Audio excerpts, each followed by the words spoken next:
Might as well get started. So to begin, I'd like to acknowledge that we are meeting on the traditional land of the Chinootan, also called the Adawantnaront, the Anishinaabe, and the Haudenosaunee peoples, who are known stewards of this land. We dedicate ourselves to move forward in partnership with Indigenous communities in the spirit of reconciliation and collaboration. So at this point, I would invite the members of the committee who have a pecuniary interest related to today's agenda to declare it now.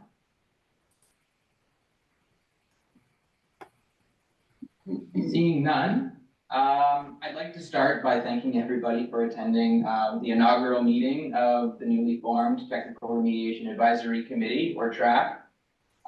So as we begin, I think that it is important that we formally introduce ourselves, not just for our own benefit, but certainly for the public record, especially given the merging of the former two committees, the Remediation Advisory Committee and the Technical Advisory Group, into this new entity. So even though many of us have worked together, I would ask for you to please state your name, brief overview of your involvement in the past committees, and if you would like any specific mention to any expertise or areas of focus that you're hoping to bring to the committee would be great as well. So with that, my name is Nathan Cadeau. I'm councillor for Ward 1 here in Elmira. I've lived in Elmira since 2019, but grew up in Drayton, not far from here. One of the impetuses for me to run for council was when I found out about the situation with the aquifer in Elmira. So when I was elected, one thing that I wanted to be involved in was the efforts for remediation. I have absolutely no expertise, and I would be the first to admit that when it comes to aquifers or remediation. But I have an eagerness and willingness to learn, and certainly an eagerness and a willingness to work with all of you to do the best work that we can. So with that, I'll hand it over to you, Tiffany. My name is Tiffany Svensson. I got involved with this particular committee and work in January of 2017. And my time has been spent chairing the TAG and supporting RAC and getting up to speed myself with 30 some odd years of information and status on things. And I am here to provide technical support, answer questions for committee members as needed. So I'm Eric Schwint, councillor for Ward 2, and a resident of Woolwich forever, I guess. And I guess the reason I'm interested in being on this committee is to look forward, and we've had 30 years of this issue. 2028 is coming up. How do we look past 28 and come up with some new ideas and new plan going forward? So that's my area of focus, and I'm kind of like Nathan, I don't have much expertise, but I do like ideas.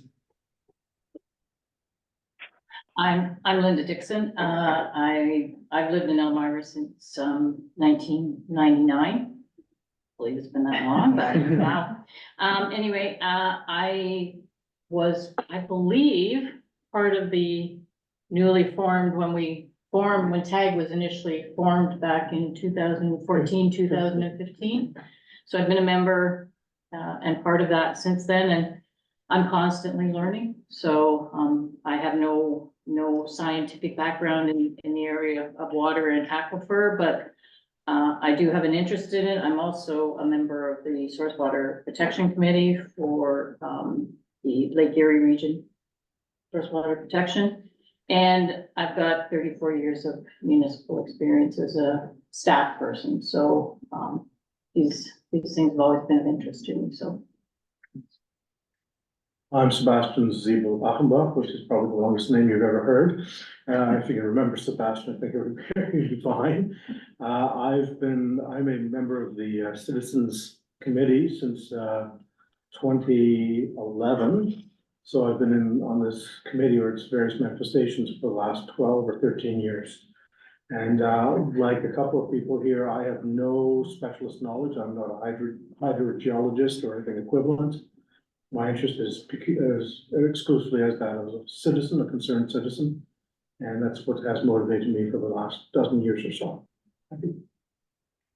My name is Brian Broomfield. I started with the TAG committee about a year ago. I guess like everyone else doesn't really have an awful lot of experience, but I have worked with the Ministry of the Environment with the small drinking water systems as well as a Safe Drinking Water Act. So I was quite active in that from 2002 when Walkerton first started. So I have some knowledge of small drinking water systems and aquifers and information about pollution and stuff like that. So that's where my interest comes in. I'm actually a citizen, just a community representative here. I don't have any real expertise, but I have lived in Elmira since 1986. And I was here when this all started, and we learned about water pollution here and how we had to bring water in from Waterloo. So I was interested in that, and then I have been interested in the remediation of that ever since. I'm Carl Balan. I'm a hydrogeologist at the region of Waterloo. I've been formally trained as a hydrogeologist. I had an undergraduate degree in science, and I did a master's degree specifically on hydrogeology. So I'm a trained hydrogeologist who's been practicing now as a professional geologist for I'm not quite sure, 15 years, something in that region. I've been working at the region of Waterloo for the last 12 years about. My position now is hydrogeologist, and I started getting involved on this committee about 3 or 4 years ago in that range, as I think as part of Eric Hodges' succession planning when he was eventually going to retire, and I think he wanted to continue the knowledge inside the region. And so I've been tagging along on some of these meetings ever since, and but now I'm kind of the region's representative as a stakeholder on this committee to represent the region's perspective moving forward. My name is Eric Hodgins. I'm a somewhat recently retired hydrogeologist from the region of Waterloo, where I spent 30 years and another 10 years before that in contaminant remediation and investigations for private consulting.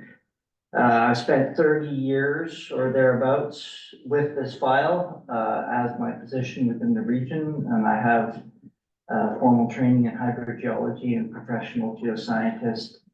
And this subject site issue has always been near and dear to my heart. So following my retirement and participation in the committee as an ex officio, I volunteered to become a committee member and have been that way for about a year. So I hope to continue my focus on groundwater remediation of large scale municipal drinking water aquifers. Sandy Shantz, I'm the mayor here. I've lived in Elmira since 1984, and I can't believe it's been that long either, Linda. Yeah, I was first elected to council in 2006 and sat on the CPAC at that time, and as a layperson learned as much as the layperson can understand of that system over that time. When I was elected as mayor in 2014, I wanted to make sure that all the parties were at the table so that we can all work together to come to a resolution here, realizing that this is a very big file and a very complex situation, not only hydrogeologically, but politically and community-wise. So I'm still hoping that we can do that, and I'm very thankful to Nathan to take over chairing it. I will still be here as I can, but I think he'll bring a new energy to it, and we'll see where he can take us. Thanks for those kind words, Mayor. So I'm gonna just maybe do a circle of the virtual participants, but I just wanted to start by recognizing Stacey Bruce, who's over there in the corner, working her magic, making sure everything goes smoothly. So she will be with us as the committee specialist, helping us work through this. So thank you for everything that you do and will continue to do, Stacey. So Susan, you're the first on the list, so I'm gonna point to you. I'm Susan Bryant, and I lived in Elmira for 40 years, and in 1989 participated in starting an environment group here in Elmira, the first one in the area. And then the water crisis happened, and I became with my group, Apt Environment, a member of the original CAP, which was UPAC, and then CPAC, and I've been off and on a member of that CAP since then. My current concern, and a concern of our environment group for a long time, has been the cleanup of the creek. That has been our main focus these days, because that's sort of the piece that's been missing up to this point, at least the offsite part for sure.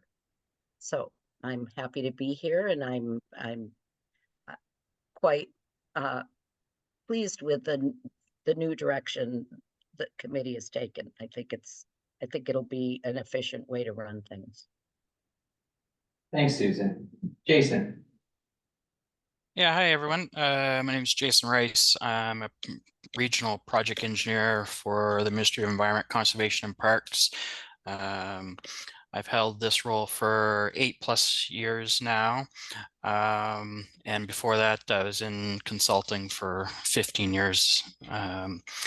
So yeah, I appreciate the opportunity to be part of this group. The director for West Central Region, Lubna Hussein, unfortunately, she can't attend tonight due to another work conflict, but she extends her apologies. But this and future meetings will continue to be in our calendars. Just a note for this evening, I gotta hop off at 7, but I should be able to get back on. But yeah, I have a conflict that I can't get around tonight, so. Thanks, Jason. Chris?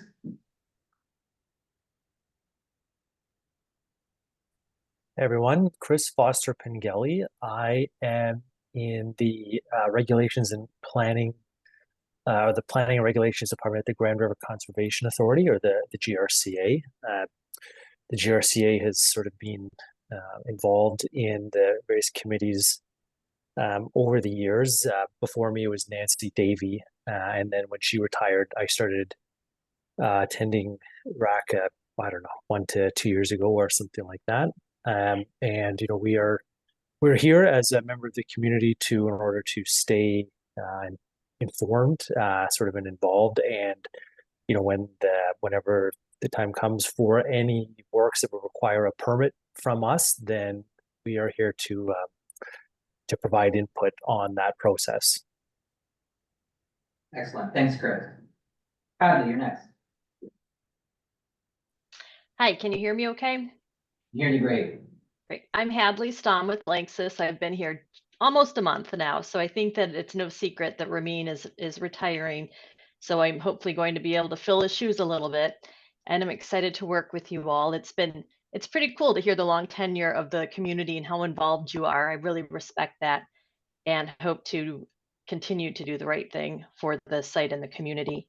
I have my background is I was at PPG for the last 8 years. I worked with a community advisory panel there, and it was really hard to leave those folks, right? Because we had done some good things, and it was just a strong group. And before that, I was with Arcadis, which is an environmental consulting firm, and I worked a lot on train derailments again, and you know, helping people who maybe had been evicted out of their homes because of the incident, and working real hard to get them back in as quickly as we could and as safely as we could. And my background is I've always gravitated towards being outside. You know, the environment's always been very important to me growing up. I grew up in a small town in Ohio. I'm in Northeast Ohio, so I'm working remotely for LANXESS. And then my undergraduate is a biology environmental studies degree from Otterbein College in Ohio. And I have a master's of engineering, which is half environmental engineering, half management, from Case Western Reserve University up in Cleveland. And I have some Canadian experience. I did have a site in Guelph and one in Vaughan outside of Toronto. So looking forward to hopefully meeting some of you in the near future and working on this with you. Thanks, Hadley, likewise. Marie, you're next. Yeah, it's Mary McNeil, Water Wastewater Director at the region of Waterloo. Happy to be here. Thanks for having us. I joined Carl in representing the region. My background is spent 10 years at the Region Appeal in Water Wastewater, then moved to Guelph in the same capacity, and now joined the region of Waterloo over the past 15 months.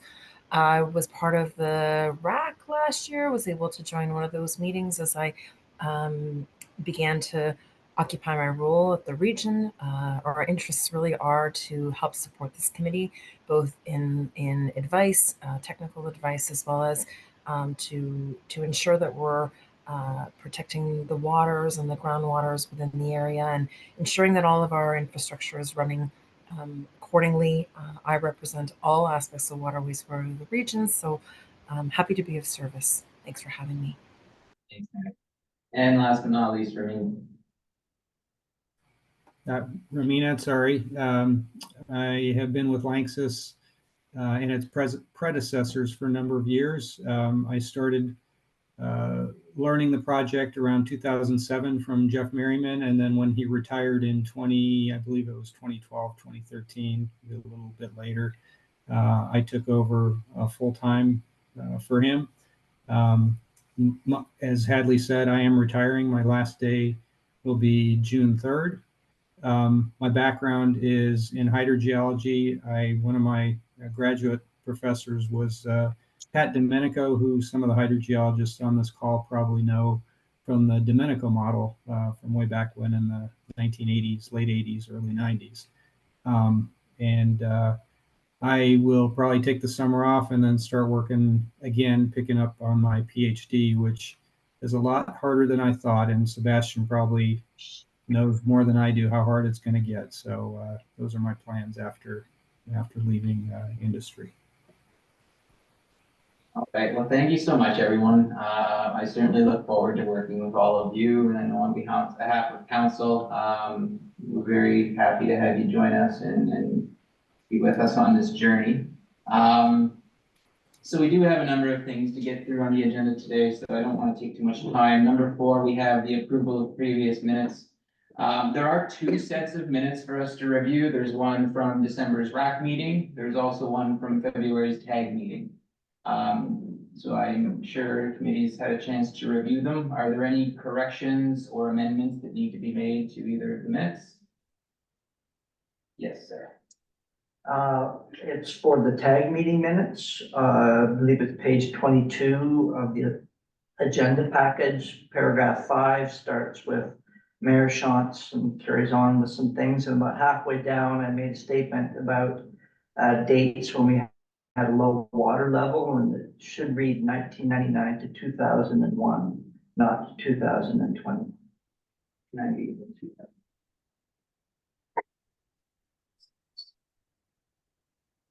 Make sure that's changes reflected. Were there any other modifications? Now, did you typically do motions to approve the minutes? I think we just accepted them as amended. Yeah, someone could move in second minute. Need your motion? Do we need them? Okay, we'll do Because it. we're committed, right? We're Yeah. committed to council, we should Yeah. probably do it formally, yeah. All right, so Councilor Schwinn. So, Right. point of order, nice and early, got all of those. Sorry, I think it's No, we're all good. So I do have a mover in Councilor Schwinn. Do I have a seconder? Sebastian, thank you. Any other discussion on this? All those in favor? And that's carried. Thank you. All right, so we do have a new section that we haven't had in the past. We do have delegations, so we will open the floor now to delegations. There are no registered delegates for this evening, and I'm looking in the audience and seeing a cast of empty seats. So I'm assuming there are no delegates there as well. So we can move right on to item 6, which is the 2023 annual monitoring report. And for this one, I'm going to pass it over to Tiffany. Okay, As in previous years, the last 3 years actually, Joe Wicker, is or was to make a presentation. Now, Ramin, I don't know whether perhaps you're giving the presentation, are you, or? No, Joe is here, and I can do a quick introduction of Joe. And if you guys are ready, there he is. Yeah, that's. I'm here. Yeah. Yeah. So yeah, Joe is. Joe, I guess you could introduce yourself. Since everyone else has been, I don't need to introduce you. That's fine. If you miss anything, I'll let you know. That's fine. Yeah. Hey, everybody. I'm Joe Ricker. I can maybe get my camera here just for the intro. Sometimes the bandwidth is weird at our house here, but I'm an engineer with WSP. This will be 30 years for me, actually, in the industry doing consulting. I started off actually in industry, working in the chemical manufacturing world in a remediation group, and then moved into consulting 22 or so years ago, and I've been doing it ever since. I've worked with Ramin for a lot of years on a lot of different projects, just supporting, evaluating groundwater data is a lot of what I do. That's a lot of my practice, and that's what I'll be doing here, giving an overview of the groundwater plume behavior at the site. So Joe, something I like to brag on you about and embarrass you is that you hold 3 patents related to groundwater data analytics, and you've got Yes. a patented method it's called the Ricker method, plume stability Yes. analysis. And then I know that you have done in the past, you've worked on authored guidance for site closure for Missouri, and you've done seminars for several state agencies. Yes. And I think you've also done some things in Canada as well related to the public sector, if I'm not mistaken. Yeah. There's been a few. Yep. Mm-hmm. Yep. So yeah. So no, that's great. So I will share my screen, and we can. Hopefully, this will work for everybody. Is it? Yep. Okay, you can see me. Okay, yeah. Usually it puts a box around it, but if it's sharing, then okay. So we can see it okay then? Yes. Yep. Okay, perfect. All right, great. So Well, now we can. oh, it's because I'm on a different screen. All right. You guys good? Yeah. Sorry about that. So what I'm going to do is show really this was Appendix D of the AMR. So it's been modified. I've added things. It's typical when I present data. I've added a few things to supplement it, and I'll be glad to send this exact presentation out at the end if for the group. It's really a summary of the groundwater data analytics that we've done for the site. And like Ramin said, the main tool, if you will, that we use is the Ricker method, plume stability analysis. And that's a way to evaluate groundwater data or groundwater plume behavior. And so, and a few other algorithms that are in there, some of those patented things they're in there as well. I'll highlight that when I get to it. But what we're doing is looking at 2 primary constituents, and this was the extent of our scope. It's been the same scope we've been doing for a lot of years, and it's just the 2 compounds, NDMA and chlorobenzene, and just the upper and lower municipal aquifers. And those are the 2 units we've been studying for a lot of years, and we've updated it with everything from 2023. So what I'll do is I'll drop into this, and we're going to do NDMA first for upper and lower, then we'll come back and do chlorobenzene, and then a couple things, and we'll wrap it up. So what I'll do is this is an interactive presentation, by the way. So if you have this, it's a PowerPoint, just click on the buttons and it takes you where you want to go. So if I click on NDMA here, we're going to drop into a plume map. So a plume map it's a groundwater concentration isopleth map. And the idea is showing the distribution of concentrations across the site. It's not unlike a weather map. We're looking at, temperatures across the domain. So that's really what this is. Isopleth maps just as a way to show data distributed spatially like this. So we're looking at concentrations across the site, and the site is, the Elmira site, the LANXESS site is up at the green boundary up here. And we're really just looking at off-site plume behavior. So that's why we've kind of grayed out this orange area. But this plume, you can see where it extends out into the town of Elmira, And what the Ricker method is, it's a way of evaluating plume behavior by looking at certain metrics within the plume.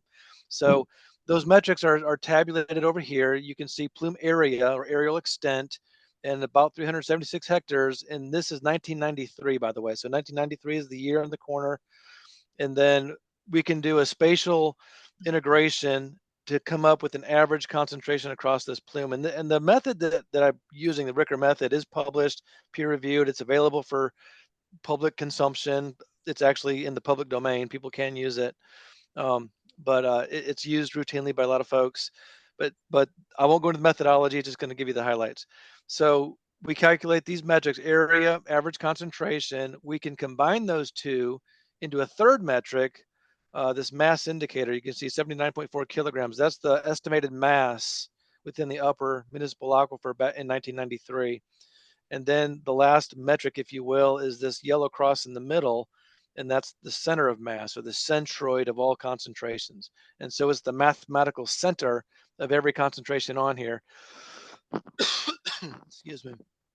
And so we can track that, how it migrates through time as well. So really, we're going to do this for every event where we have data. And what we've done is we've annualized the data. So we're going to look at annual data from 1993 all the way through 2023 for NDMA. And so what I'll do is I'll just play this video, and then I'm showing you now actual data collected, and you can see how the plume has behaved over the years. And I'll play it a couple times because I need to explain a couple things. So you'll notice some of those wells, they turn orange. And that's just a transparent way for us to show you, the observer, that wells are no longer being sampled. So as is the case with most remediation sites, not every well is sampled every event. So at some point, some wells stop being sampled. And so what we're doing is we're going to show you in our analysis, when a well turns orange, that means that well stopped having data or stopped being sampled. So we're just showing you where it is. We're not using it anymore, but just it's kind of a ghost, if you will, or we call it a hanging well, actually. And so it's there, but it used to have data, and it's not being used anymore if it's an orange well like that. One other thing we do, again, in the case of being transparent in our analysis, is we use some control points. And so in a lot of cases, you see a blue dot on top of these hanging wells.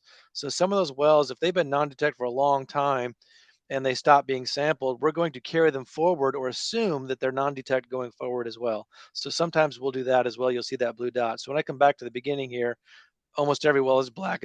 It's being used. And as time goes on, you'll see, as I'm playing it again, some wells are turning orange, especially on site. And if I pause it here, you see a lot of orange wells out in the neighborhood as well are turning orange, meaning they're not sampled anymore and we're not using them. And then in the most recent years, a lot of the on-site wells stopped being sampled, so we're not using them either. So what is there is in the analysis, but these characteristics is everything outside of this orange boundary. So we're looking at the plume behavior that exists off-site. Everything off the property is what we're showing. So I hope that makes sense. So what we can do now is, once we've played this video to show you how the plume, the actual data for the last 20 or 30 years or so, we can now look at the trends in those metrics. So that's the next slide here, are the trends in those metrics of area, concentration, mass. So the areas on the top, concentration in the middle, mass indicator on the bottom. I will tend to focus on the mass indicator because that is, in my opinion, one of the best metrics of combining everything to look at overall behavior.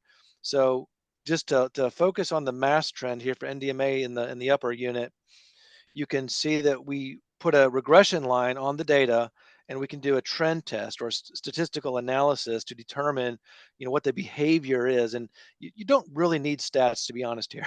It's pretty obvious that would be a decreasing trend. You can see it. It's quite obvious in the data.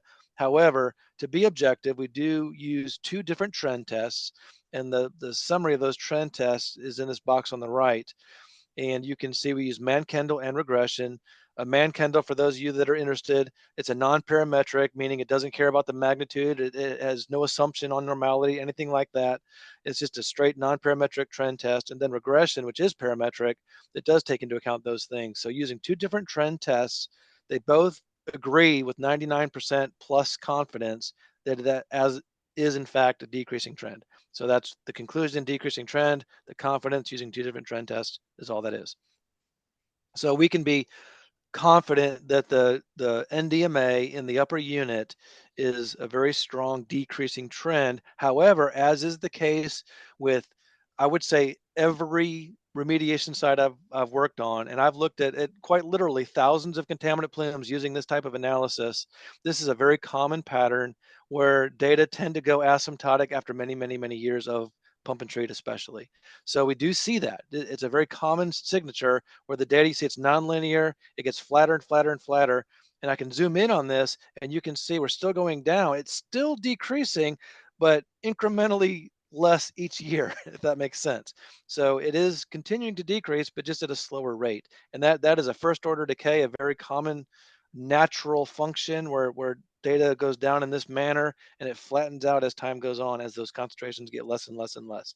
So we do see it continuing, but that's the data, that's real data, that's everything we have for the site. Very strong decreasing trend for NDMA. The next thing we'll do is look at center of mass, and I'll go a little faster on the others. I just want to explain everything for those of you that haven't seen this before. The next thing we look at is the center of mass. And so all the centers of mass for every event we're posting on a single graphic here, and they're color coded. Darker colors are the earlier data from 93, lighter colors are the more recent data.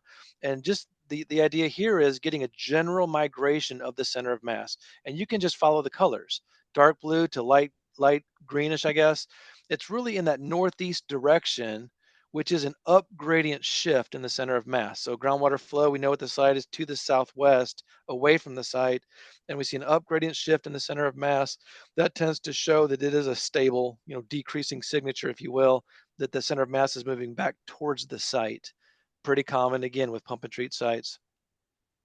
The last thing on this chart, I'll just point out real quick. These are this vector chart on the right. So if you can imagine center of mass at just one of these locations, at the next event, I'll use this as an example. We have a new location. If we connect those two locations with an arrow, we can represent that mathematically as a vector, just a distance and direction.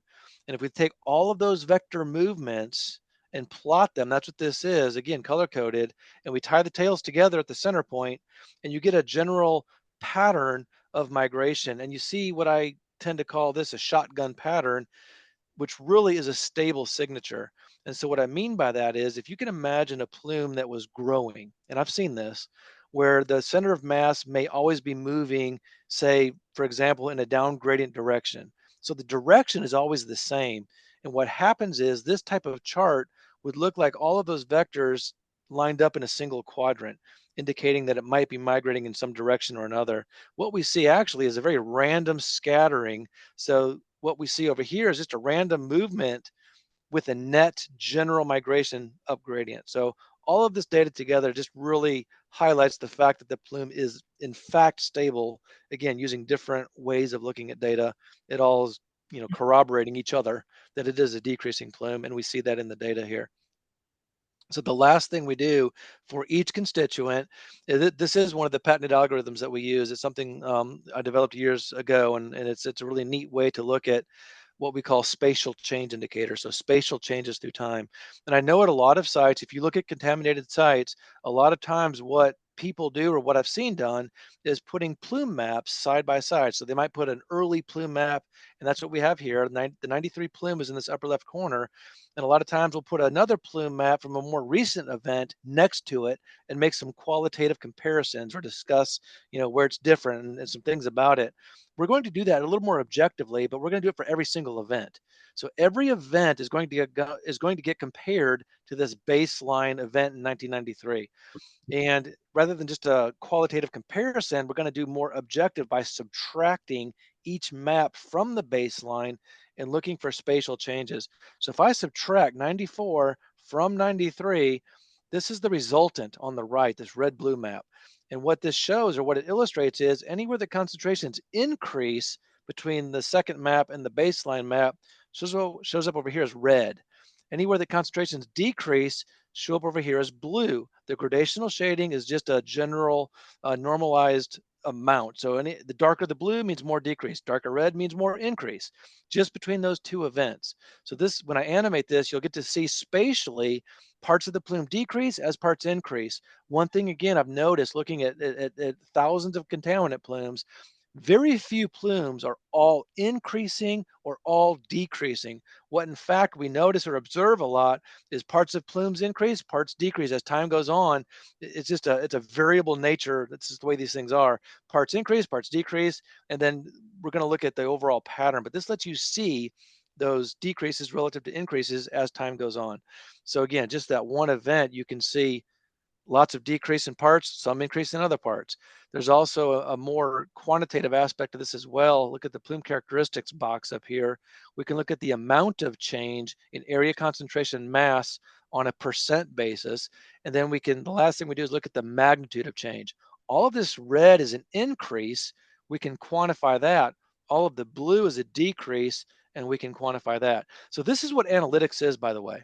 Groundwater plume analytics is taking lots of data, distilling it in a way that we can communicate insight. And it's the same data that everybody's using. We're just looking at it a little bit differently. So we'll do this for every event as well. When I play this, we can see as time goes on, lots of, that attenuation signature, that bluish signature. W3 is in the middle of the plume out here, lots of dark blue around there, just showing we have lots of attenuation in this part of the site.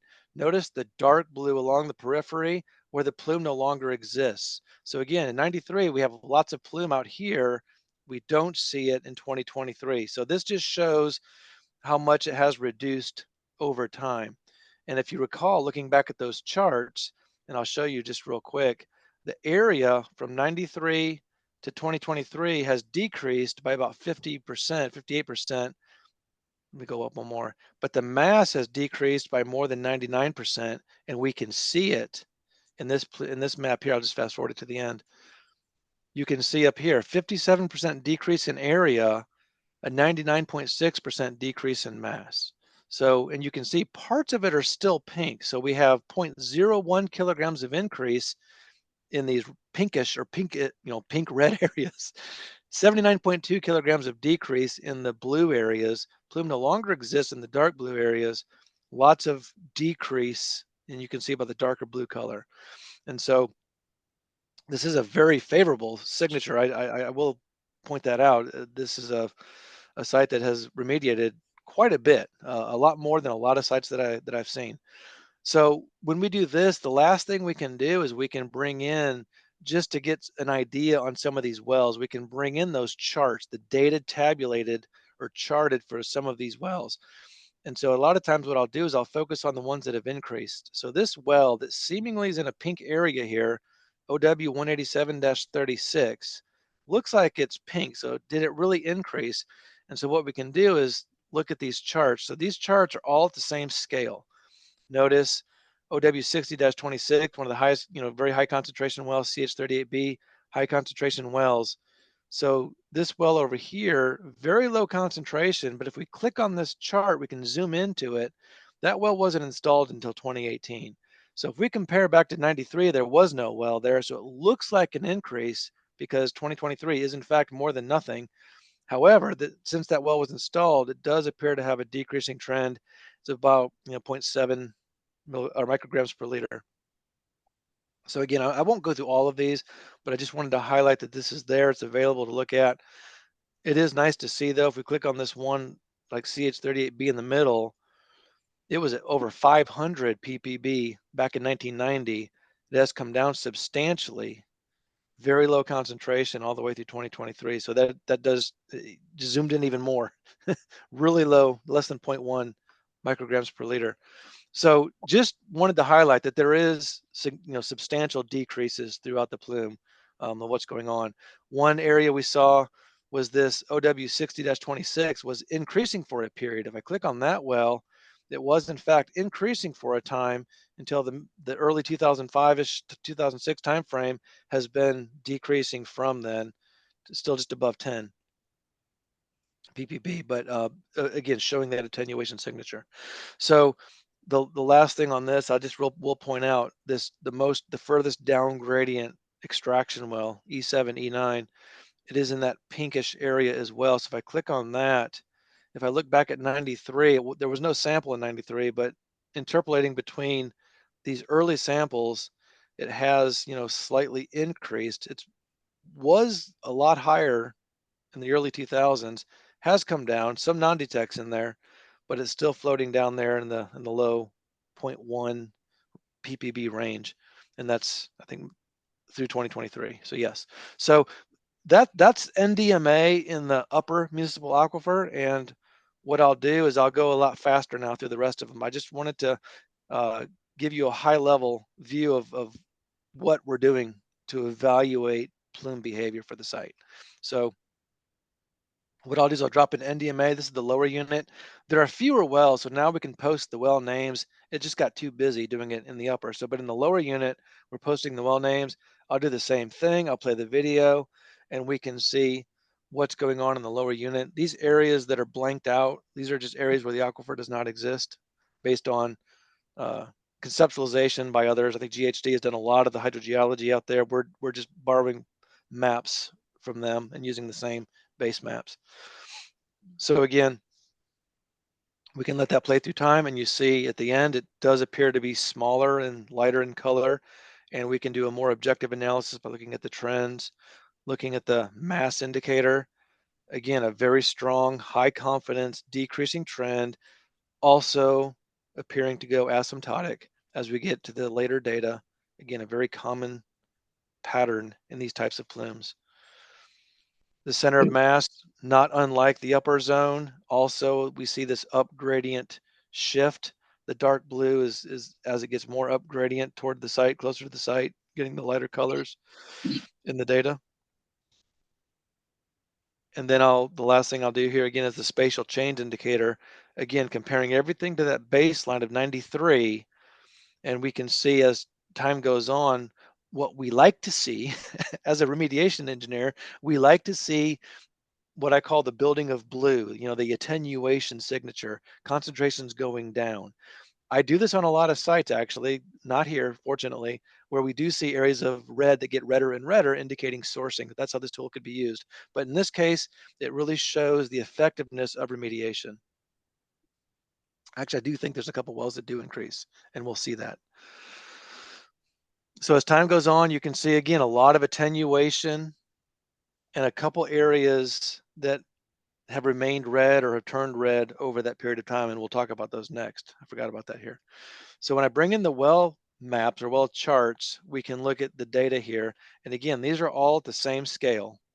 So the highest concentration well in the lower of NDMA is at OW61-34, and you can see that it's higher compared to everything in here.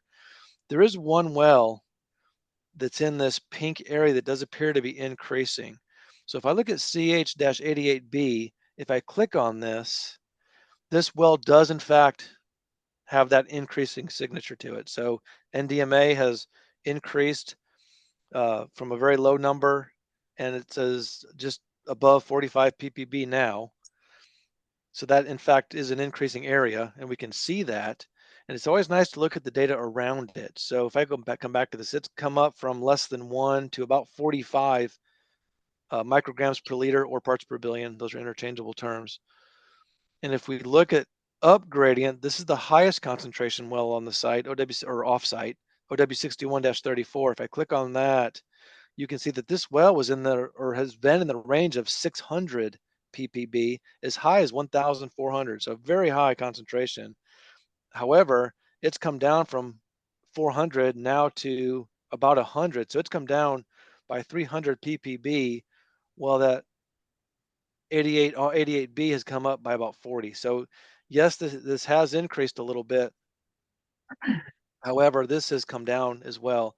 And it's also interesting to see if we look at extraction well W5A over here, if I click on that, this well is continuing to show a decreasing trend as well. So over 120 ppb initially, less than 1 is the most currently, and you can see that trend increase or decreasing as well as time goes on. Again, I like to compare some of the higher concentration wells. If I come to the one in the middle, CH38A, was as high as 500 in 1990. It came down, has been up above 100, and has also been slowly decreasing as time goes on. And I think this will continue for a long time. We're just at very low numbers here, and that's probably going to continue. However, I did pass this up. I apologize. I meant to point this out. If I come back to the original video here, the aerial extent offsite for the NDMA in the lower has decreased by 40%. However, the mass has decreased by 94%. Even though parts have increased, far outweighed by how much has decreased. So there's a net significant decrease in that plume. So again, those data are there to look at. Those are for purview or review. What I'll do Joe, can I now stop is, you yes, just for sure, one moment? please. Can you go back into either one of the NDMAs? I'm sorry, say that again. Can you go into either one of the NDMAs? I just Sure. wanted to have a look at those regression lines that you had for one moment. Yeah. I noticed this with the other one as well. If you look at the NDMA plume area, it's actually increased a little bit from last year to this year. Yes, yes, Both yes. of them have, I know the regression line is still trending downward, but what can account for the uptick? Natural variability. So I don't know. This is a single point. Yeah, and that is a very good point. So NDMA in the lower, this was, I did write it down. This was 200 in 2022. It's 215 hectares in 2023. So it has ticked up. And the mass, you notice the mass actually has gone down here. That's 8.3 to 6.5. That's because the concentration has decreased. So these two combined to make the lower one. However, to your point, you make a very good point. We see the same thing in the upper. The upper has increased the area has increased from 159 to 163. So there's a slight uptick. And also the mass has gone from 0.34 to 0.35. So it has gone up a very tiny amount. So what to account for that? I would, like I've always said, natural variability. If we go back through time, as an example, let's say in 2018, there's a pretty big uptick, followed by a big downtick. We've seen it over here, 2011, we see an uptick, then it comes down. We've seen it over here. So this is what we see in trended data all the time. It would be very uncommon to see every sequential event be less than the last. What we see in nature is a lot of up and down, a lot of variability. That's why I think it's very important that we focus on long-term trends. I would never make a decision on a single data point. So that's my opinion. Maybe others have input on that, but I don't have a reason or an explanation that we don't track water levels here. Maybe there's something in the hydrogeology, something the water levels came up or down. A lot of times that will affect concentrations. I just don't know. Okay. Joe, I'm just wondering, and maybe we'll get to it when we get to the sort of the predicted, 2028, conversation. Yes. But could it be related to back diffusion or, pulse, like the same, concept around pulse pumping? That's related to that? I'm just putting that out as a possibility. Oh yeah. Well, could it be related? Absolutely. Is it related? I don't know. And I'm not trying to be purposefully vague, but back diffusion happens continuously. So that's why we see asymptotic curves like this. So in the early data, imagine, you've got a bunch of dissolved contaminant in a water body, in porous media like a aquifer, and a lot of that dissolved mass is recovered quite readily by an extraction pump, right? And any type of attenuation system that removes mass. And as that mass is removed, and that mass was probably in the aquifer at some equilibrium. When you disrupt that equilibrium by removing mass, you've now caused a gradient or a concentration gradient where back diffusion will start to occur. So there was, I don't think this is the right word, but front diffusion in the early days, right? As the high carbon, and low K areas, that mass tends to sorb there for a lot of years. Then you remove that dissolved mass, and then you start seeing back diffusion. So this back diffusion process there's a rate associated with that. And as time goes on, as more and more mass gets recovered by the extraction wells, or in whatever manner that occurs, that rate of back diffusion will also change. Again, all a first order process. and that rate is variable as well. So could it be back to fusion? Most likely. I think that's what we could probably say that back in every single event in this chart. But I don't think that's the sole reason why we see an uptick in the most recent data. That's a natural variability. If it was something strong, then maybe. Again, I don't put a lot of weight on a single data point, because again, like I said, if you go back in time, you see a lot of those upticks. Does that make sense? I don't know if that makes sense or not. Yeah. Okay. One question I have, last indicator is a calculation of the area times the concentration. So we Yes. see it going down, we can figure out how many kilograms it's reduced. Can you compare that to the amount of pump and treat that we've accomplished, and how much theoretically we've taken out of the aquifer based on that, and are the two numbers related? You could. So you need to be real careful with that though. So we use mass indicator, and we use the term indicator very purposefully. So to get to the mass indicator, we assume a porosity and we assume a thickness to give it that third dimension in order to calculate mass. Those numbers are constants. And when, if we use a constant in our calculation, anything that, whatever we use, whether we assume 1 meter, 2 meters, or 20 meters for a thickness, it doesn't change the trend conclusion because it's a constant. When you trend data, any constants fall out of the trend. So the magnitude will change, but the trend conclusion won't. And our main focus is plume behavior. So I am extremely confident in the behavior. I'm less confident in the actual magnitude of the mass. This is a mass estimate. It's not a super rigorous analysis of the mass estimate. We're not using variable, porosity or variable thicknesses across the site based on detailed stratigraphy or anything like that. So yes, you can compare it to mass recovered, but it needs to be done cautiously, and I don't know if that's making sense, but it is comparable. It's mass and mass. Yes. Where I was going with that is that evidence of plume containment or not. Or we're taking out similar amounts. Okay, I'm assuming it's no more disappearing elsewhere. Or it is seepage in the aquitard skew the numbers. I think when we had the Dr. Neil Thompson do an updated conceptual site model, one of the things he did was basically back calculate the mass that had been removed. And in that reevaluation, there was essentially a missing mass of fluorobenzene that was unaccounted for, essentially. And I think that's sort of maybe, Eric, where you're kind of wondering. And it was based on pump rates and mass removal and so on. So. Thanks. Yeah, just related to that, Joe, I'm just kind of curious as to where that reference comes from about mass itself. You say that NDMA is at 80 kilograms. How do you actually calculate, or how did Dr. Neil Thompson calculate that there were 80 kilograms of that particular matter in the plume area? How do you make that a reference is my question, because everything revolves from that source, from that reference point. How do you know that it's not 180 or that it's 40? I mean, where do you get that 80 kilograms is my question. It's purely that. It's an estimate. So calculating the mass of an aquifer is a very cumbersome exercise, and it's very data intensive exercise because we can't get down there and look at it. It's not like looking at a tank above ground. We can't see the subsurface, so we have to make assumptions.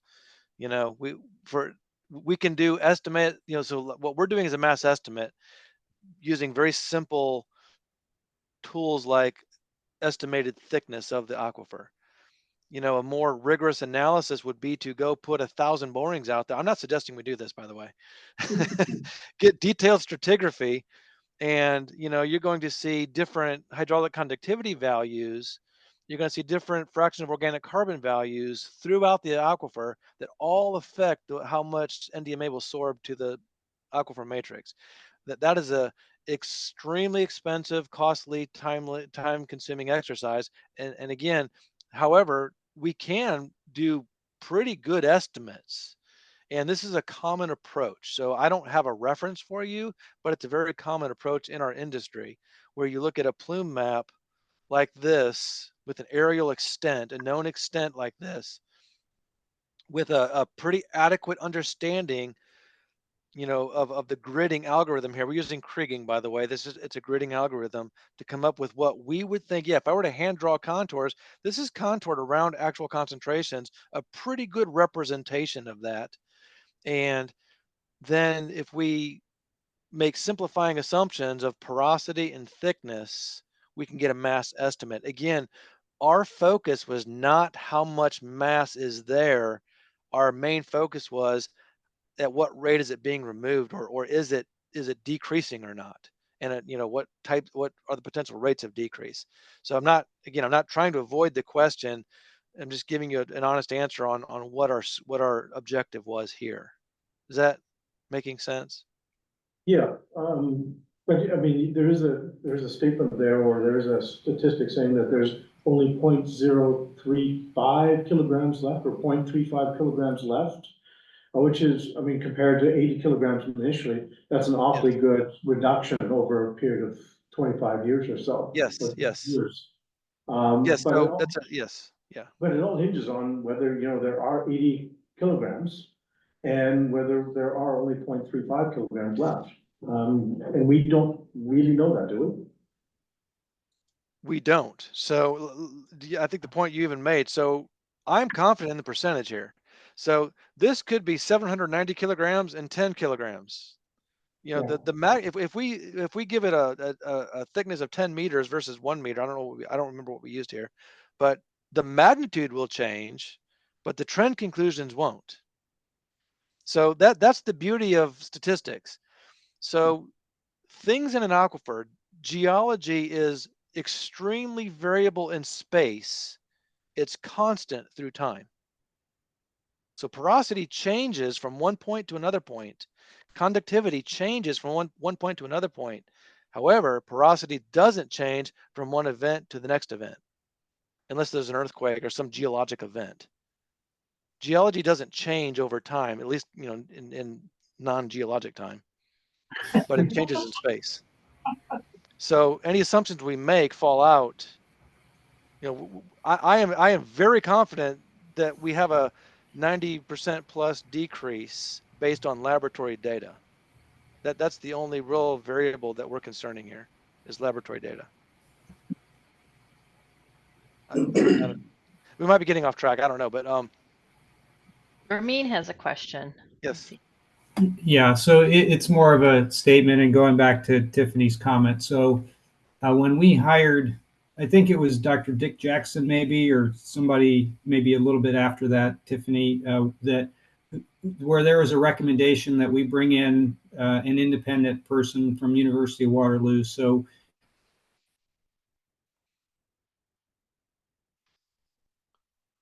We lost you there, I mean. Oh no.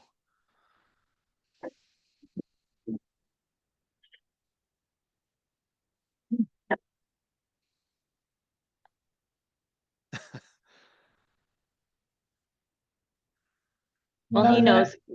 I always thought that it was a relative removal. So from 1993 mass to today's mass, based off of the analytical data. And I guess I thought it was the molecular weight of the compound. So it's relative to what we're comparing. Is that right? It's a percentage. I think you're right, Hadley. So, the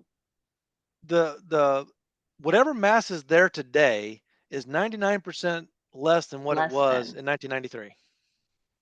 Okay. So if it's 10 kilograms today, it was 990 kilograms, so yeah. That's what I mean by relative. So we're not going to be able to go in and find exactly where that is, right? But the trend is showing us it's reducing to that magnitude. Yes. So I mean, we know that right here in the middle of the plume was the highest concentrations, and as I play this on, we're just measured. This is just concentrations measured in wells. Ones that are now non-detect, we know are clean, so we know the mass is, there's really no mass in those areas, and the mass has gotten lower in the middle part of the site. What that exact number is, that's again, that's an exercise. I don't think that, is really worthwhile to endeavor to do that. But the relative behavior is very strong.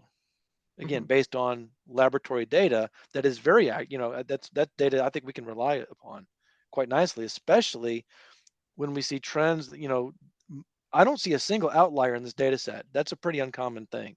A lot of times you do get outliers, right? You get some events that are really strange or bizarre, but none of these points are really far off the regression line, indicating that it's pretty we have higher confidence in data like this. It's Yeah, not Joe, super I was variable. questioning the model when I brought up the question. I was just wondering if there were any, things that maybe we were doing on our end that we could tinker with in order to, extract the maximum amount at all times. That's all. Oh, no, absolutely. We have done that. So taking the mass in place estimate here and comparing it to mass removed, I think is a great exercise, just to get a sense of, even though we may not have the exact amount, what's the relative behavior? What's the rate of mass removal relative to the rate of mass in place reduction? Things like that can certainly be tinkered with and looked at. Yeah, this is the first time I've seen this, and actually the first time I've seen the plume. But I mean, there are times where at other sites they have pulled the wrong way, so they've moved the mass, right? So this is textbook because it's going back to the source Yes. versus muddying it up by extracting in the wrong direction or something. This is a it's funny how you mentioned that, but I don't want to get into too much of a sticky wicket here, but this is something what we've talked about. You see this E7, E9 down here? I'm pretty convinced that the operation of that well is keeping this lobe like this. It's a down gradient. Sometimes I affectionately use the term pulling well. It's Yeah, tending to pull the plume towards it. And I think the data are really, you know, it's pretty evident here that that's what we see here. And I think we are it's moving. keeping that tail, Yeah, we're keeping more of a pulse pumping or not with the an tail eventful ahead. goal of yeah, exactly. So, and that I believe, and I might need to reach out to Lou on this one, but I think that also happened up here. So if we go back to the beginning of this, notice this well out here. It's going to get redder and redder as time, and then it begins to get blue as time goes on. And I believe there was a municipal well that was operational up in this general area. Lou, is that? Yeah, Joe, I was just about to, sorry, I don't know Yeah. if you can hear me, but Yes, I can. exactly when we were modeling, when we were doing our complex hydrogeologic model up until 2015, and we used the model to predict specifically for E7, and decision was made in 2015 at the time. What E7 does for us, or at least what the model was telling us, was that the continued operation of E7 increased the gradient further to the south and drew more contaminants towards W3. So that was the decision, really. That was, we were getting, at least the model told us, we'd get more contaminant reduction or removal out of W3 if we operated E7. But the model also supported the conclusion that we'd be dragging more contamination towards E7 by doing that. Yeah. And you are correct with that northern a plume or finger. There was a subsequent, there were municipal extraction wells initially in the north of Elmira, and I think Eric can also confirm that as well. Yeah. So there would have been a vector or a migration of groundwater towards that direction initially in the earlier 90s. Mm-hmm. Yeah. Yeah. No, so I think all that is very good observations on all accounts. Yeah, I think that's clear in the data. So yeah, that's NDMA. Or you did have a question or comment? Yeah, I just wanted to me, we were circling around a couple things and a couple of questions were pointing towards how does this, in my opinion, how does this information help us moving forward? Because that's ultimately what we all want to understand in terms of cleaning up the municipal aquifer. So my first comment is, and I'm sure Joe will agree, this is a look at how it's behaved in the past.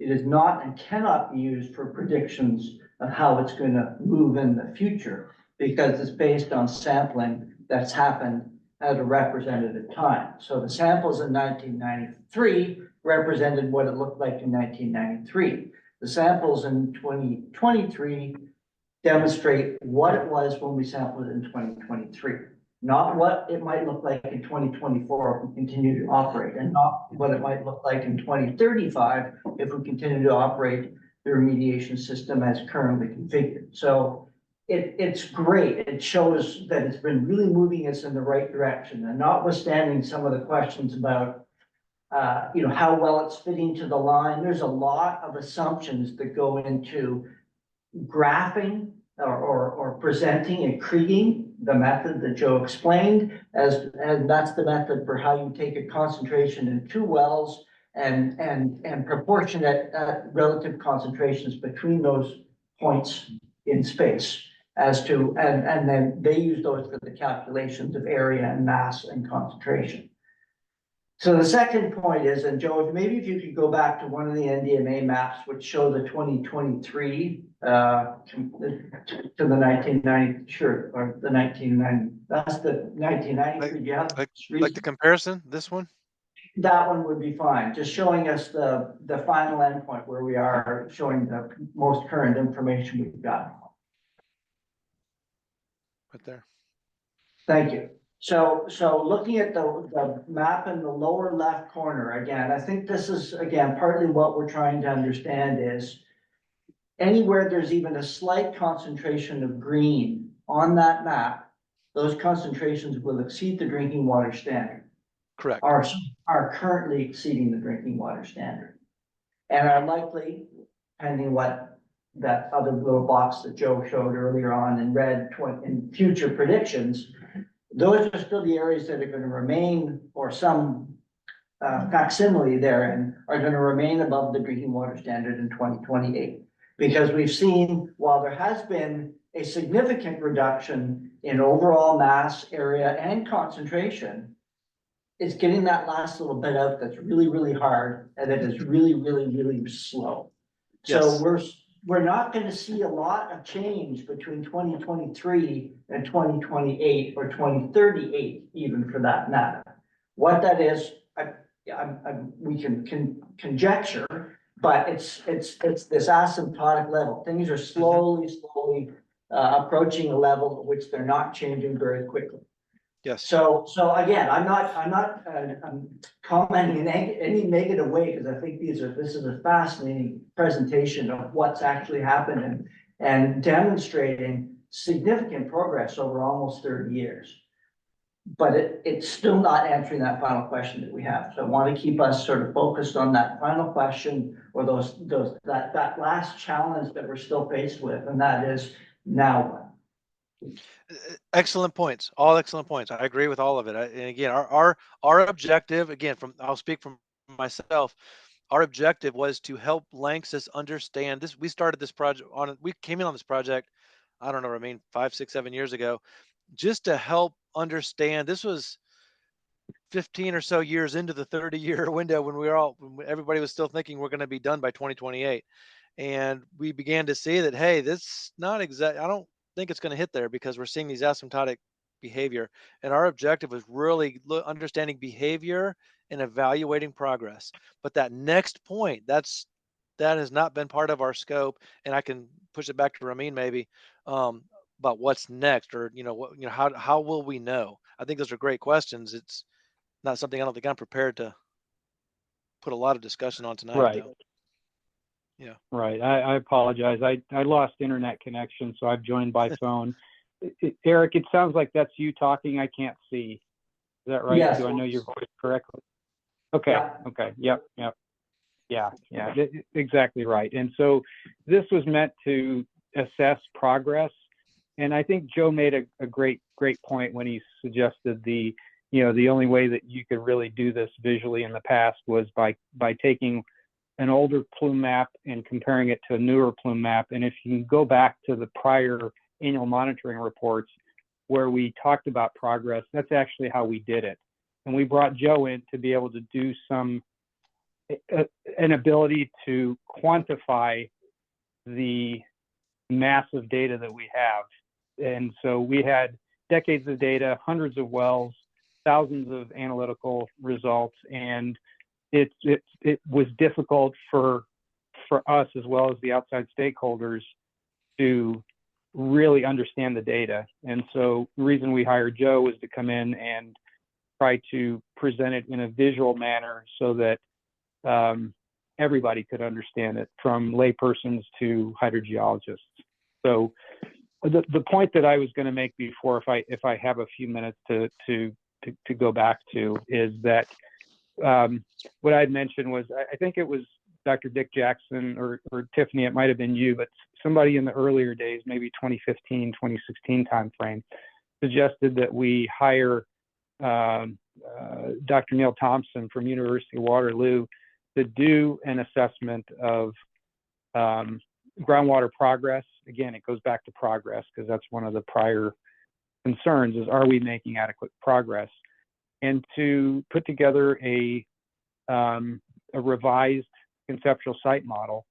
And part of what he did is that he compared the volume and concentration of water, of mass that we were recovering and treating, compared to what the mass in place looked like and looks like based on calculations that Joe had mentioned, basically how you do that in place mass calculation.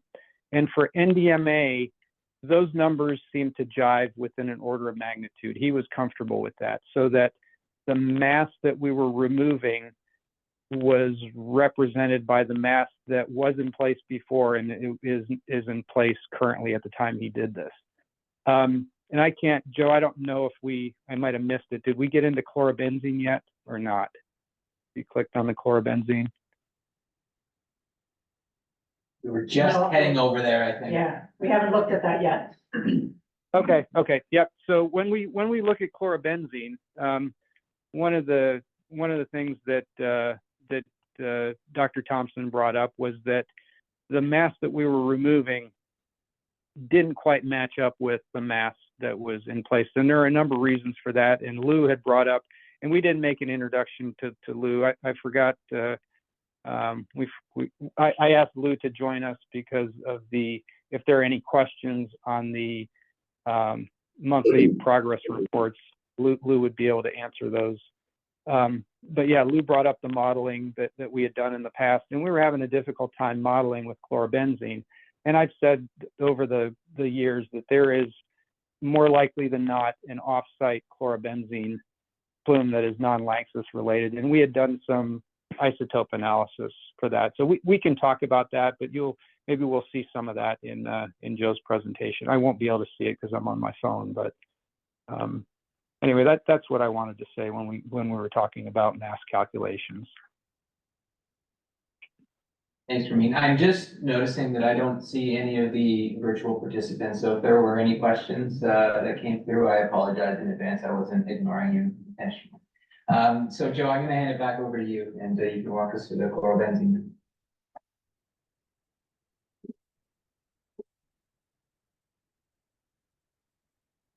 Sorry, guys. I put myself on mute so I wouldn't overtalk Ramin, but hopefully you can hear me now. We're back to chlorobenzene. So, yeah. Let me play this. We're back to chlorobenzene 93. Same exact thing. The same rules that we did for NDMA. So I'm just I'll let it play, and then we'll look at the trends. And you see quite a bit of attenuation. I mean, it's just only in about 2 or 3 wells above the 80 level here. So we can look at the trends for chlorobenzene in the upper. again, not uncommon. You know, we see a decrease and appears to be going asymptotic. Very similar. And so just I'll point this out. The area, since we looked at these on the other ones, chlorobenzene, the area about 3.40 to 3.08. So the area is almost identical. And then the mass in the upper here, it's going from 9.4 kilograms to 8.9. So just a slight drop in mass, again, just in 2023 for chlorobenzene. But still overall very strong decreasing trend, again, going that nonlinear asymptotic signature. So you'll notice the center of mass behavior for chlorobenzene is actually in the downgrading direction, and it becomes very apparent when we look at the spatial change indicator. So just, you know, this is not a signature of an advancing plume, and you'll see the reason when I play the spatial change indicator. So we'll come to this now. So again, this is what the plume looked like in 94. We're using 94 as a baseline because there was a network change in 94 that really affected how the plume looked. So we're using 94 as our baseline for chlorobenzene. And when I play this, you'll see a lot of attenuation throughout this plume. A lot of it goes down pretty substantial. The dark blue, again, is where the plume does not exist. And we have one well down here that does increase. So it looks like it makes sense. The center of mass is going to shift where you have data or where you have most, you know, and it's just a little bit down here. And so it's pushing the center of mass because of this particular well primarily, and lots of decrease here, especially this upgradient well. And you'll see that here in a second. So if I bring in the well by well charts here, these are all at the same exact scale. We have CH75B has increased a little bit here, but look at how much it has come down in upgradient wells. So I'll look at these in detail. So if I look at CH75B, click on that, no doubt this well has increased from a very low number to about 300 chlorobenzene. So what is this? Probably 5 or so to 300 in 75B. If you look at the nearest upgradient well, CH38B, this well has come from over 500 down to less than 5. So it has decreased substantially upgradient from that. And if we look at this highest concentrated well, CH88C, it was actually well above 10,000. So it got as high as 90,000 ppb. And if I zoom in on this, it has been coming down from 10,000 to 94 all the way down to less than 1 in 2023. So significant reduction in parts and a increase to 300 in this particular well. And we have this other well that I've went ahead and highlighted here, CH43A. It's been floating around 200 for quite some time, has come down a little bit. It's been below 200 now for the last, 12 years or so. But yeah, so again, 88% reduction in area and a 97% decrease in mass indicator. With this particular well has increased, and I know that Ramin may have some thoughts on this well, on why we see these increases, but I don't have a great explanation. Other, we do see the wells around it are clean and non-detect, but we do see a slight increase in 75B. We'll just go to the lower, then we'll tie it all together. So chlorobenzene in the lower zone. Just before you move on, Joe, I know Sebastian had a question. Yes, Oh, okay. Yeah. Joe, Sure. if you could just get that last map, the blue map up from 2023. Why is the chlorobenzene excluded from the on-site, whereas NDMA was included in the on-site testing? NDMA was not either. So if I go back to NDMA, like in the upper, when I play to the end, you see a lot of hanging wells. There's only one well sampled on site. So we're kriging everything, but we're blanking everything inside that orange area. So these characteristics are only, that's everything outside of that orange box. And that's why we're looking at offsite only, because we don't have data on site. That was a decision, made by the site personnel. I don't. We're just doing the reason why I'm asking is that the center of mass trajectory for NDMA, it was moving to the northeast, whereas with Yes. benzene, it's going south, southwest. So the opposite direction, and I found that kind of curious, and the explanation I thought might have been that you're excluding chlorobenzene on site.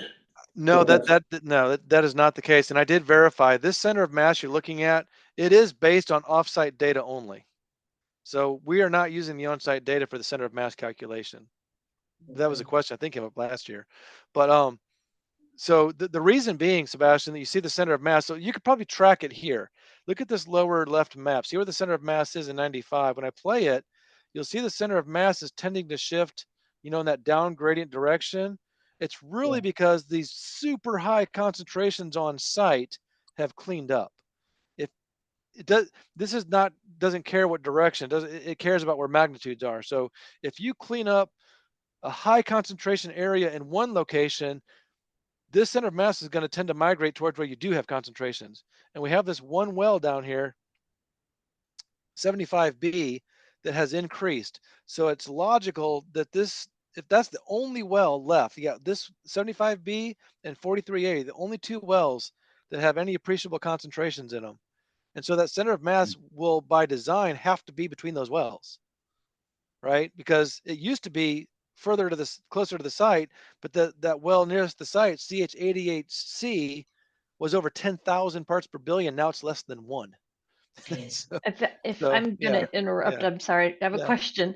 If Yeah. you excluded, I'm gonna call that 75B maybe an anomalous well. I don't know why, why we're seeing an increase recently. But Yeah. if you excluded that in this analysis, would it still be moving southwest? It's hard to say, but It might be, because of this super high concentration has gone down to almost nothing. Lou, Joe, if I, yeah. Yeah, Joe, Lou, if I can just add to, there's a little bit more going on with chlorobenzene in that I think the part of the story that we're missing here is W4.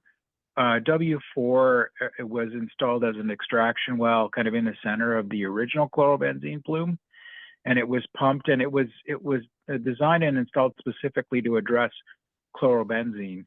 That was the driver behind W4. We pumped W4 for quite a number of years, and then we got to below the drinking water criteria at W4, and we're below for a while, and then the decision was made to actually shut W4 down, because what we noted was there was a stagnation zone between W4 and the 5s, and also at W3 where your conductivity or your vector, your water is really not moving. It's kind of stuck in between two pulling wells in opposite directions. So things are kind of moving all around, and then we take one of the key wells or one of the key pieces out, and that also will help explain what's going on here in terms of the movement and the vectors. I think the removal of W4, the removal of the stagnation zones, and now what's primarily happening is W3R is doing a lot of the heavy lifting. It and is. pulling water towards it. That very well could be. That's a great point, Lou.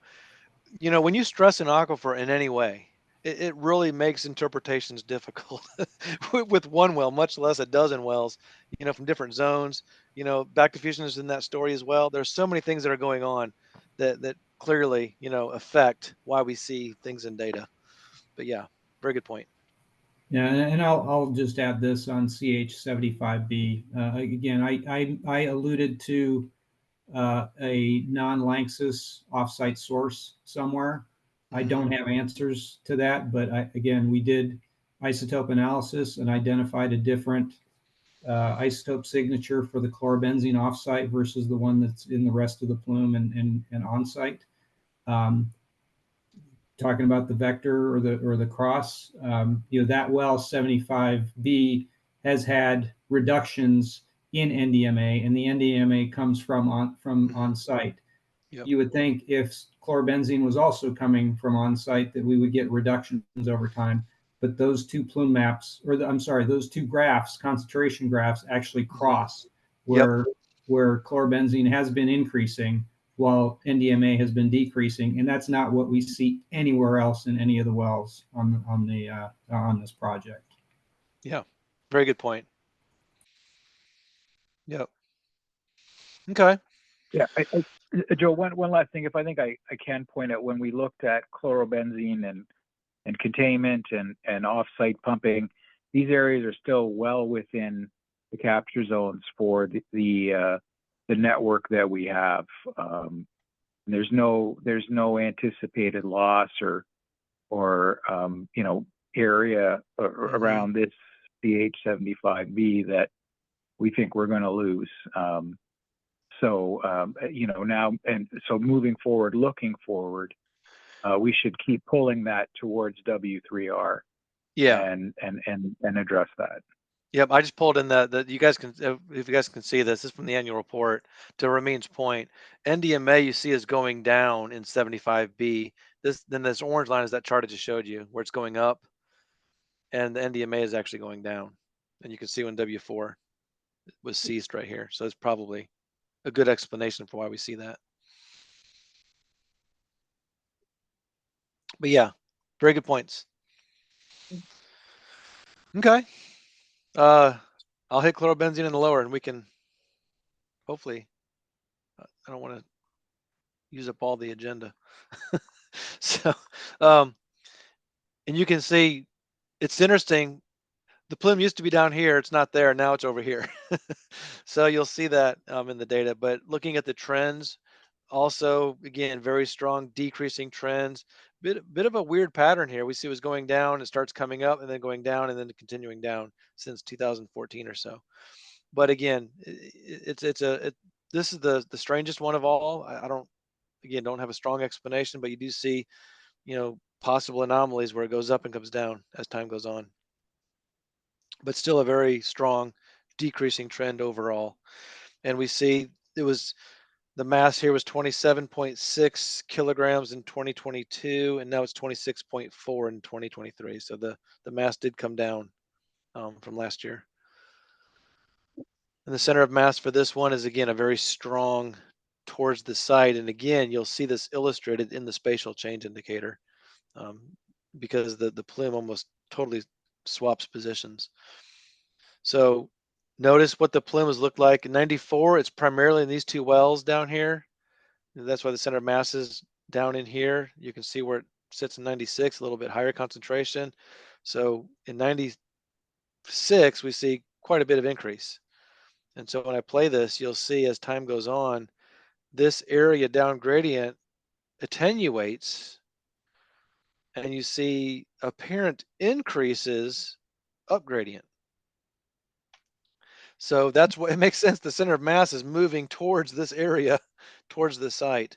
So again, it's helpful sometimes to bring in some well charts here. And just before I do anything else, I want to highlight, again, these are all the same scale at this view. And this well is one of the highest concentration wells, CH38A. If I click on that, it was over 2,000 ppb, has come down to less than 100 or less than 80, the cleanup level. And so again, just making that point here. And this is interesting. This well in the middle of the pink looks like an increase. It's a high concentration well. If I click on CH70D, what we see in 2023 is an apparent increase because that well did not exist in 93 or 94. So we're comparing no well to an apparent well. It looks like an increase when in fact, after it was installed, it went up to about 2,000 and it has been decreasing since 2005. So that well has been decreasing, even though it looks to be increased relative to 1994. That's kind of confusing, but hopefully it makes sense. And we kind of see that in other wells. This other well over here was only installed, 171 was not installed till 2013. And it's actually been going down slightly since that time. It's coming down to around 200. And then this well to the south, CH43D, if I click on that, this one has increased. It was non-detected in the early 90s. It's been coming up a little bit, has gotten above 300, but then again, since 2015, has been decreasing down to about 150 in 2023. And then I'll just keep moving out here. And so we've got these wells out here, 69A. also does appear to be increasing, has come up a little bit, but then also has decreased. So I don't think we're on a continual rise here, but you do see it about 150, about twice the cleanup level. And then the last two here, you'll see 68A has been non-detect for a lot of years, has been slowly coming up, and it's still on an increase, about 250 ppb in 2023. However, this well is right near W5. If we look at W5A, which also appears to be increased from 94, this well was increasing through 2018, but to above 200 and is now on a decline. If this continues, it will probably also be below the cleanup level in a few years. But again, it's also has been on a decrease recently. So we do see these increases, but certainly much lower magnitude from where it was. And then we have this bad boy that I don't have an explanation for either. I think it's maybe with W9, but OW6134 has been non-detect since 1990, and then in 2023 it was above 600 single. And I think Lou, this was resampled, and it was confirmed that it was in fact, something going on there in that particular well. Yeah, and you're right. Again, this is as a result of the pumping at W9 is starting to draw. Yeah. It's starting to reorganize the Right plume. here. Yeah. I think you're exactly right. Yeah. Yep. Yeah. It's the nature of stressing the aquifer, and that's the way it's going to be. And as rates change, as things change, we're going to see it in the data. But again, at least we do see it. I don't think this is a concern. It's clearly not, I don't believe, alarming in any way, but it is what it is. Overall decreasing. So, and again, so real quick, I've just put a summary here, just the 4 charts together. So all 4, NDMA in the upper, NDMA in the lower is the bottom left, the top right is chlorobenzene in the upper zone, chlorobenzene in the lower zone. This is not in the AMR. I added this today, just a real quick comparison. In 93, the estimated mass was about 80 kilograms, 2023 is 0.35, about a 99.6 reduction. So again, just putting a high level, on this. NDMA in the lower zone, 94.3% reduction since 93.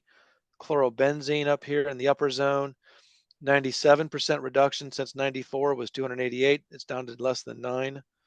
Chlorobenzene in the lower aquifer, 105 in 94, and it's 26, so about a 75% reduction since 94. So just again, high level.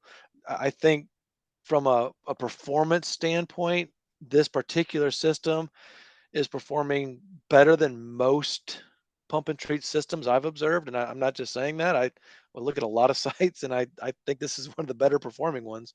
It's still going, still providing good, but you are not going to get around that asymptotic phenomenon. You cannot increase the rate of back diffusion. That's a rate limiting process, and so that will only occur at a certain rate, no matter how hard you pump. You could pump 10 times harder.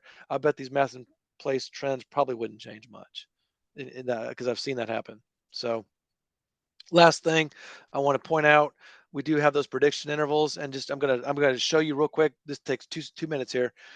To do a prediction interval, take the data for a project. That's what a prediction interval does. It takes existing data, fits a curve to it, and then you extrapolate it based on historical data. And then we can put what's called prediction bars around it, or prediction interval. So we can say with some percent of, like 95% confident, the mass in 2028 will be within this range. So the way this works is I'm going to put in a least squares regression line. You can see very nonlinear pattern here, asymptotic, and see how we've extrapolated this pattern, extrapolated it forward to 2028. We've been doing this for a couple of years now, just to see what can we expect based on, if everything stays the same, this is what we should expect in the data in 2028. So then this is just a prediction interval indicating that, this is what we're 95% confident it'll land within that interval. If I zoom in on that, all this means is if we hit this line exactly,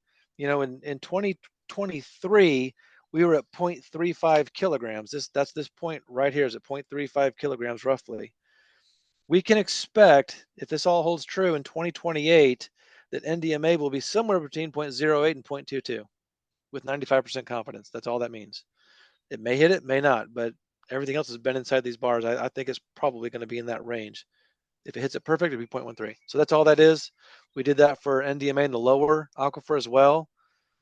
In the lower, it was 6.5 kilograms in 2023. We extrapolate that forward, we can expect the range to be somewhere between 2.4 and 8.6 in 2028. And then chlorobenzene in the upper aquifer, it was 8.9 in 2023. And this is the range we can expect. If we hit it perfect, it would be 5. And then chlorobenzene in the lower aquifer, it was 26.4 kilograms in 2023. And if this continues on, it should be around 20 in 2028. And the first time we did this was really just to illustrate with a pretty high degree of confidence that we are not going to be at 0 in 2028. And I think that was just kind of realization that we're hitting an asymptotic curve here. No matter how much pumping we do, you just cannot increase that rate. It's going to be very difficult to do. So that's everything I've got to present for the AMR. I know we've taken a lot of questions, but I know there are other agenda items, and I'm going to pause here and push it back to the group. I put my contact information. Any questions, I'm very happy to answer them. So my phone number and my email address, I put it there if you have any questions on the analysis. Thanks, Joe. I do see one question here. Yes. Curious, on your prediction intervals, you got the mass predicted for 2028 with the range. Yes. Yes. You have a plume area estimate as well? We could do it on area. We didn't. Like I said, the reason we first did this was to illustrate, this was probably 4 or 5 years ago, that when these discussions started, that hey, it's looking like we're not going to hit 0 by 2028. And we were using this as a visual way to demonstrate that based on all the historical data. So we have done it on area, and it can be done. I just, if that's a request, it's not a hard thing to do. We can prepare those plots quite readily. Would you have higher or lower confidence in area or mass? I'm sorry, say that again. Would you be more confident in your prediction on the area or on the mass? I think on the mass, because it takes into account area and concentration. And again, it's a prediction. I am a little loath sometimes to do predictive analysis. We're doing our main focus here is empirical. I think the point's been made. It's a great empirical analysis looking backwards of behavior. The further we look into the future, the more caution we need to take. The more you take it with a grain of salt. I think it's a great predictive tool for the immediate future. I'm pretty confident. I would, if I was a betting man, I'd probably put a lot of money that I'll bet it hits inside that range of 0.08 to 0.22. I'd be pretty confident in that. But, again, who knows? Yeah, I'm absolutely confident that it won't be 0. I know that. Yeah. All right, folks, recognizing that we did spend quite a bit of time on that one, we will move forward to the next item on our agenda, and that is the review of LANXESS monthly progress reports for the first quarter of 2024. So I know, Linda, you've always given us a nice little summary. Are you prepared to do that again today? Sure. Yep.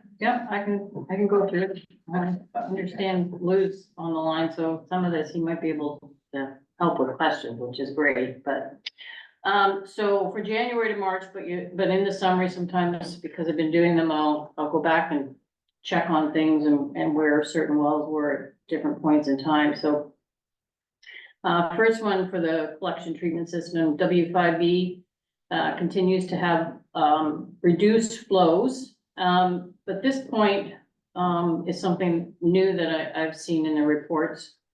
and Lou may be able to help with this as well, but the static water level data indicates a decrease to lowest levels since 2006. And the report indicates that this may be a phenomenon of the aquifer. If groundwater levels rise, may be able to pump to target rate, and they will continue to monitor. So what I took out of that is it's having reduced flows because the groundwater levels are low and it's not able to pump. The water's not there to pump. So that's kind of what I took out of that one. But that was something new I hadn't seen in the reports before. So back in October, W3R was shut down with some instrumentation issues. And lately there's been some erratic flows and several high flow alarms have occurred, and the well was shut down. They're finding intermittent flow communication was identified as the cause, and the communication cables between W4 and W3R are compromised at multiple locations on Industrial Drive. I kind of wondered if something happened during construction, but I'm not sure. Cables are not in conduits and therefore cannot pull new lines through with current infrastructure. So the option that they were looking at is wireless equipment. They've ordered it and it's expected for replacement in April for this well. E7 was shut down December 11th and 10, not for pulse pumping, but for minor damage due to the installation on the downhole electrical supply to the pump. And then it was down again in January, from the 29th to February 10th. Repairs were made to the supply line, the pump cleaned and motor replaced, so they did maintenance on it while it was down, and they reached the target rate on March 20th. So the new well PW6, basically the design's been put in place. And installation was completed on February 16th. Development of it began March 25th. And they're hoping to complete in April once the capacity of the RPW8 pond is available. So that's the one to ensure long-term containment on site. February and March, PW4 was reduced to allow high pumping rates for the upper aquifer collection system wells and for the RPW8 pond in response to early thaw that we had. In February and March, W9 was pumping at reduced rates, and it was believed to be with the pump motor and or decreased well efficiency, and they've scheduled an inspection and possible video inspection of the well for April. So that's kind of a summary of the collection and treatment system. Under toxicity, there was no issues noted in the report. Quarterly receiver water quality data. Formaldehyde was found in the sampling, but I think I've noted that before we tend to get either formaldehyde or total phenol seem to be the two culprits that keep picking up, and the source for the formaldehyde is expected to be upstream of the site.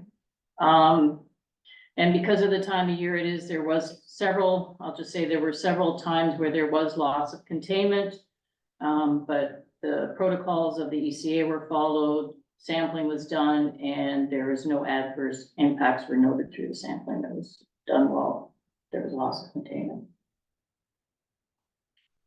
Thanks, Linda. Are there any follow-up questions or concerns from any of the committee members?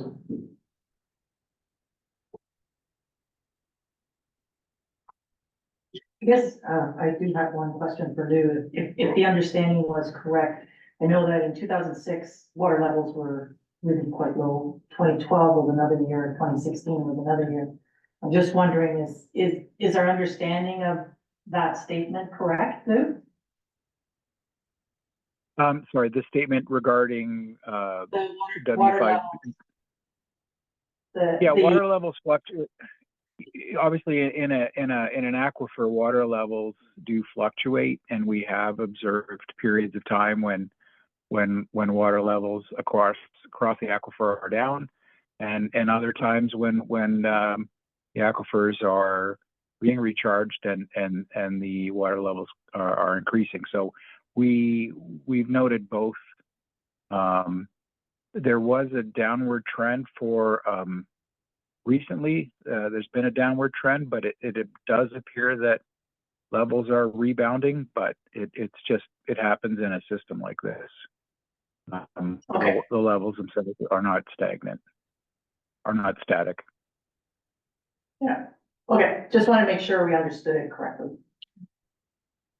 Yeah, I mean, if you want specific levels over time, we can provide you with any data you're looking for any wells. But again, it's dynamic, it's not static, and we do expect to see fluctuations up and down in a system like this. Yeah, no problem. Quick question for you, Lou, here. With PW5 out of commission and PW6 not going to be activated until April, everything depends now on PW4. Are you very confident that there's not going to be a problem with PW4? Yeah, PW4 is being maintained. We're constantly looking at the differential pressures and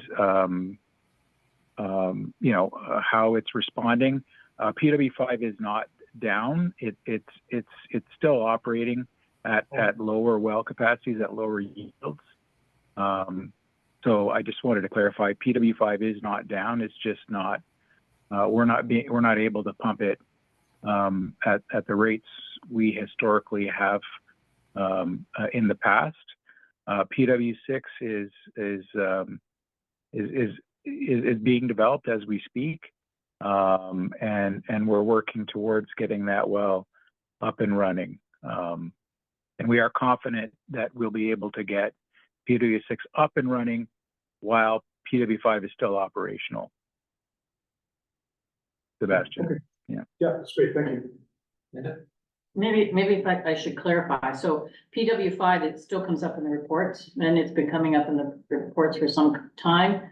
But it's essentially the same summary, is that it's at reduced target rates, but it continues to generate an effective groundwater capture zone. So I noted that back in 2003 for a couple of summaries, and then I said I'm not gonna talk about it anymore as long as things are the same, but if something changes, I'll bring that forward. So yeah, it's still operating, but it's, yeah. At least we're not dependent entirely on PW4. So sorry if there was any confusion on that. Right. The reason that we elected to install number 6 is because what we didn't want to happen is for 4 to go down and us to completely depend on 5. Each one of those wells individually could suffice, but we were running them both. And with 5 at reduced rates, if we lost 4, it could have jeopardized containment. So we just went ahead and decided to design and install number 6. So our target was to get it running by the end of this year, but GHD has been, and the plant has been doing a good job of getting things lined up. So hopefully we'll get that running soon. Any further commentary, questions? I do just have a quick comment. Lou didn't introduce himself unless he did when I was offline, and I think, you know, Lou's experience speaks for itself. But if that's okay, I would like for Lou to introduce himself to some of the newer members. Sorry, I apologize. Yeah, I kind of jumped in. My name is Lou Almeida. I'm with GHD, project manager with GHD. On the groundwater remedy. I work with the team that we have with Alan Deal, our hydrogeologist, and all the staff who are involved in the monitoring and report preparation. And we work hand in hand with Joe on the AMR and other reports that go into the ministry and to the public. I've been on the file since I started sampling groundwater at LANXESS in Elmira in 1993, and I've worked in industry as a consultant for over 30 years on environmental characterization, remediation, and compliance projects. Mainly in Ontario, but also in the U.S. Excellent. Thanks so much, Lou, for that. Moving on then to item 8 on the agenda, we do have a few updates. Tiffany, if you don't mind, I might pass this one to you to navigate. Yeah, actually, it's mostly, really action items or follow-up items from the previous two TAG and RAC meetings. And I reached out to Ramin to see if he was, in a position to maybe provide an update on each of these items. And I believe you have, a slide, Ramin, that, that I think Stacy can help you put it up. Yeah, thank you. Yeah, it would be slide number 3 of the PDF that I sent. And this one slide covers agenda items 8.1, 8.2, and 8.3 with the creek risk assessment, hotspots, and the Clam biomonitoring, respectively. There we go. Yeah. Yeah. So on the creek risk assessment report, we are hoping to be able to respond in writing to the ministry next month.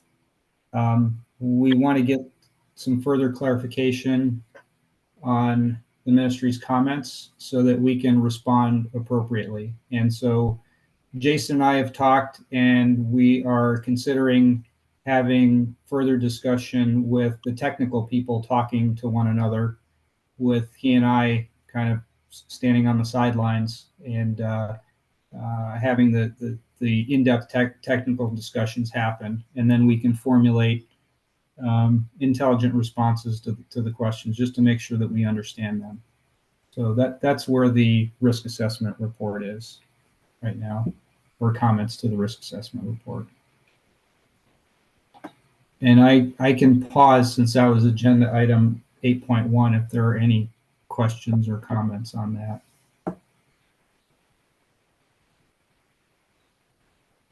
No, I suppose my only comment or question would have been about timelines, but I see by probably end of May, we should have more clarification on that. Yeah, and you'll see for further down, I've got a date in there as well, and I'll caveat this here in a minute. So, but yeah, and if there's no other questions, I'll get into just a hotspot comment. Seeing none. Okay. 8.2, so TAG's request to address the creek hotspots. I had met with Susan and Tiffany back in 2023 around late summer, if I recall. And we discussed what the request was. I expressed my concern with the logic that we had used and finally understood where TAG was coming from. And so I took that back to LANXESS, and there seemed to be a decent reception to doing something with those hotspots. And I was going to get a response. My commitment was to get a yay or nay response by the end of the year. And I was on vacation the last few weeks, and we then received the ministry's comments on the creek risk assessment report. I would like to be able to hold off on any creek hotspot work until we are sure what may or may not need to happen with the risk assessment, and in particular, any creek remediation. I still don't think that we will need to do any remediation based on the creek risk assessment, but that risk assessment is in draft form. So I think it makes sense to hold off on the time being until that risk assessment report is finalized. I hope that's acceptable, and I hope the community understands that. But that's my take on it at the moment. Yeah. So I think it's a reasonable, especially given some of the timelines that you've provided here. We're not looking at months and months, but it makes sense because I do know that the ministry had some like ecological related comments that I think would be valuable in considering how and if the evaluation of hotspots gets handled. So I think Susan would agree based on what we talked about. I see nodding. You're muted, but I'm gonna assume that the Yeah, nodding is yeah. agreement. Thank you, Ramin. Yep, you're welcome. So this will stay on the agenda until till it's time to come back to it and address it. Okay. Okay. So nothing else on 8.2. Shall I move on to 8.3? You're safe to, yeah? Yep. Okay. All right.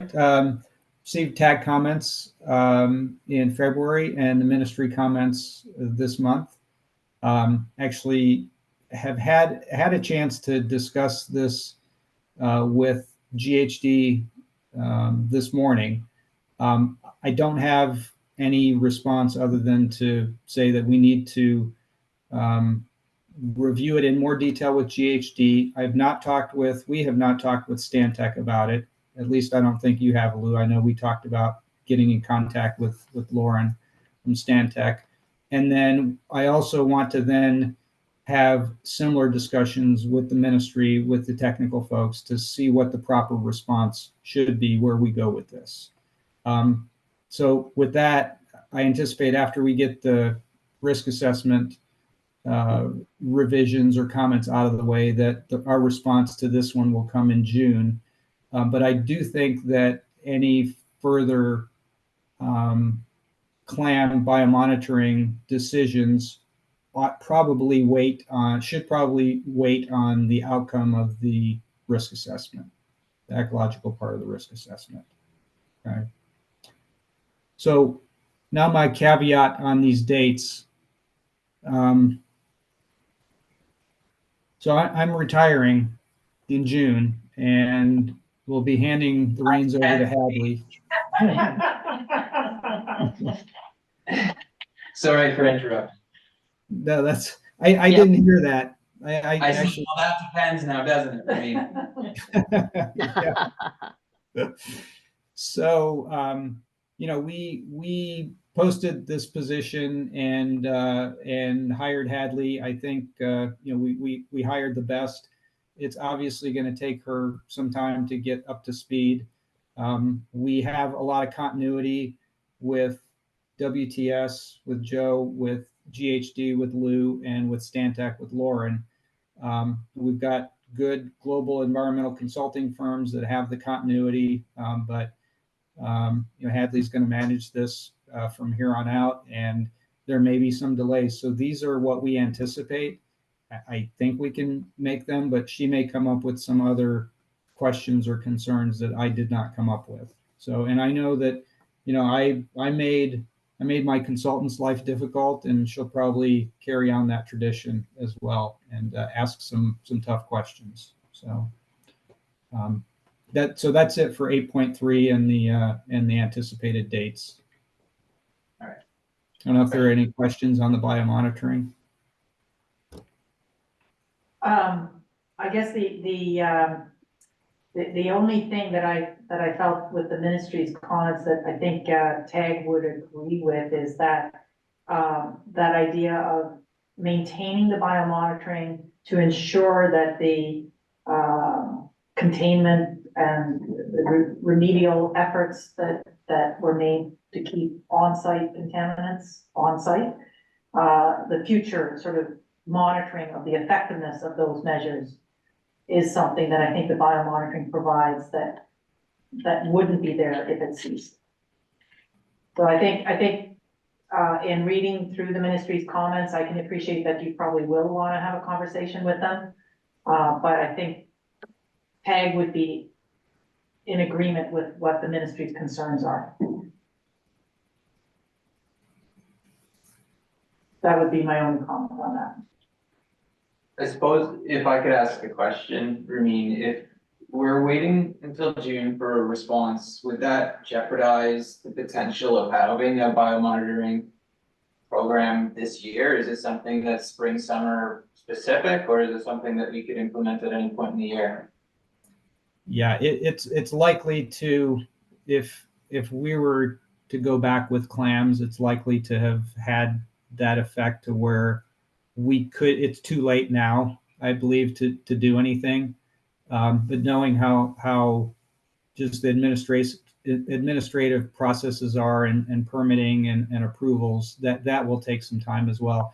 I can't answer the question as far as the biology of other species and whether it needs to be spring or not. But I think it's going to be too late, in my opinion. But we do have, our justification for wanting to cease the biomonitoring is based on 20 plus years of that biomonitoring data that shows a downward trend to the point where, similar to groundwater, we've reached asymptotic levels.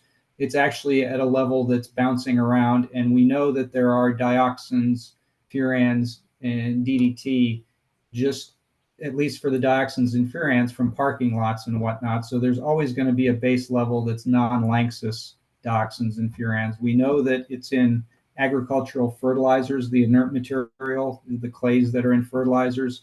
We also know DDT was applied to land and may not necessarily be coming from LANXESS. Some may disagree with that, and that's totally fine. That's why we have these discussions, and we'll have meetings with the ministry and continue to talk about this with the technical folks at the township in this committee in TRAC. But we have other methods by which we confirm the creek health. We do monitoring. We do monitoring of the water that's discharged. We still do the biodiversity, and from a containment standpoint, we have additional sampling in place if containment is deemed to be lost based on our water level monitoring. And so we do water level monitoring, but those are all in the letter. I'm just repeating things that are in the letter for those that may not have read it. But I don't think, to answer the question, I guess a third or fourth time, we're not going to be able to do any biomonitoring in the next few months, or maybe even next half year. I kind of would invite Jason to either back me up on that or challenge that further. Maybe it's worst case is sometime next year. Could I put you on the spot, Jason? I know that Jason did mention that he may have had to step out. Yeah, I'm here. Oh. I'm here. I've got no clear answer on this yet, because we're dealing with what ifs at this time, right? Like, what's the biomonitoring program going to look like? Like, as Ramin mentioned, some of these programs likely wouldn't be able to get in place quickly within 2024 versus fish collections. If the biomonitoring program is looking at just fish collections, then that's normally done in the fall, from what I understand. So that could have a possibility, but again, we're making assumptions here at this time. So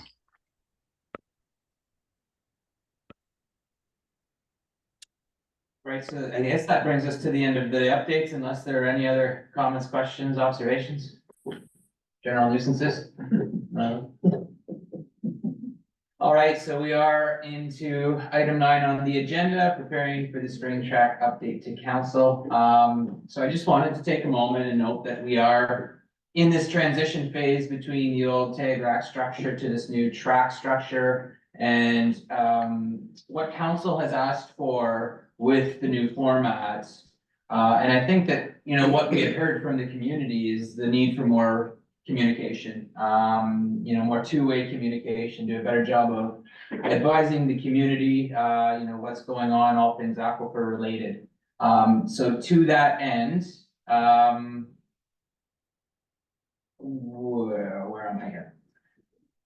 Council has asked us to move forward with a presentation. So we will be doing biannual presentations. Do I have that right? Is biannual twice a year? Yeah. Okay, good. So we will be doing that. But in order to prepare for that, we have to come up with some ideas on what types of messages we would like to include in that presentation to council. As a committee, what do we feel is the most relevant information? How can we package that information and highlight the key pieces for public consumption? So I wanted to see if we could have a bit of a discussion around that today.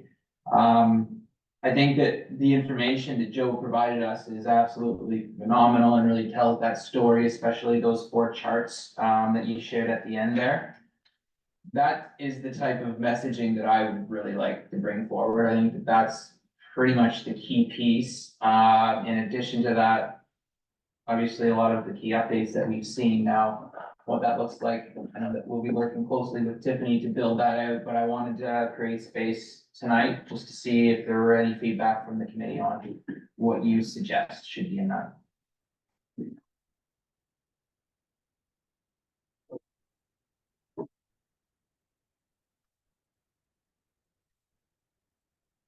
Not all at once, right? And this is probably why we didn't have those meetings in the past. We'll start with Councilor Trent. So 2 things that are important to me is get council thinking about what's communication look like going forward. We know 2028 is coming fast. I don't know if general public understands significance of that date. So try and get out in all public air, that date's coming. How can we communicate with the public and get feedback as we're going forward with this process? So that's the stuff you said sounds perfect. One thing I think is missing that will have public interest, if we have any update on hotspot mediation, I think that would could be a good news story to present. Thanks, Councilor. Even if it's like outstanding items kind of list to know that we're continuing to discuss on a regular basis. Sebastian? Well, I think something that should be communicated to the general public is that the 2028 deadline will not be met. I don't think many people know that. Because it surprises, I'm sure it surprises all of us, but not everybody's listening in on what we have to say in these meetings. So I do think we need to communicate in a general way to the public that the efforts to remediate the groundwater will not hit that target, that initial target of 2028. And that the council has got a committee in place to try to find alternatives and what that means. And if we could use that opportunity to invite the community at large to present us with some suggestions as to what they might think could be a new guideline or a new reference, goal line, I think we should be all ears. I think that's a good point, and almost separate and aside from any presentation that we bring forward to council is to really engage with the community and solicit their feedback more proactively.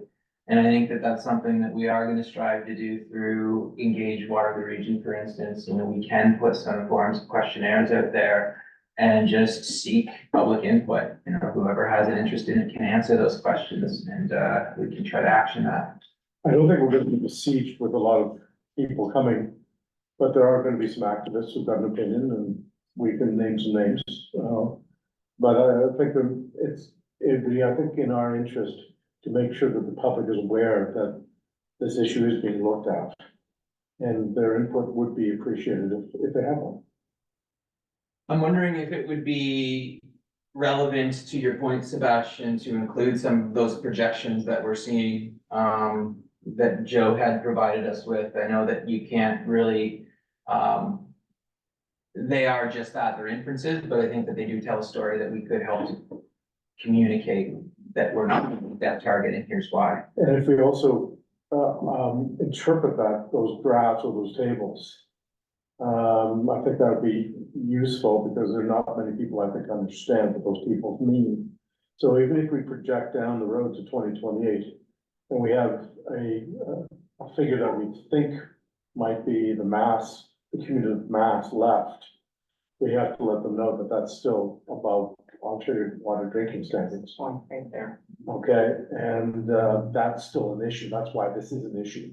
That's why you still need to be concerned about whatever we need to be concerned about this. Yeah, you have to be careful how we frame it for the public, right? Yeah, 98% removed from the aquifer doesn't necessarily mean it's drinking water standards, and that's an important distinction for sure. Linda, I saw you had your hand up, or sorry, Susan, I saw you had your hand up.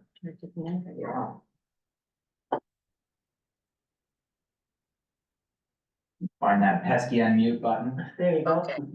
Yes, I'm just wondering if you are thinking in terms of the public, if you are thinking of the presentation to council as the way to engage the public.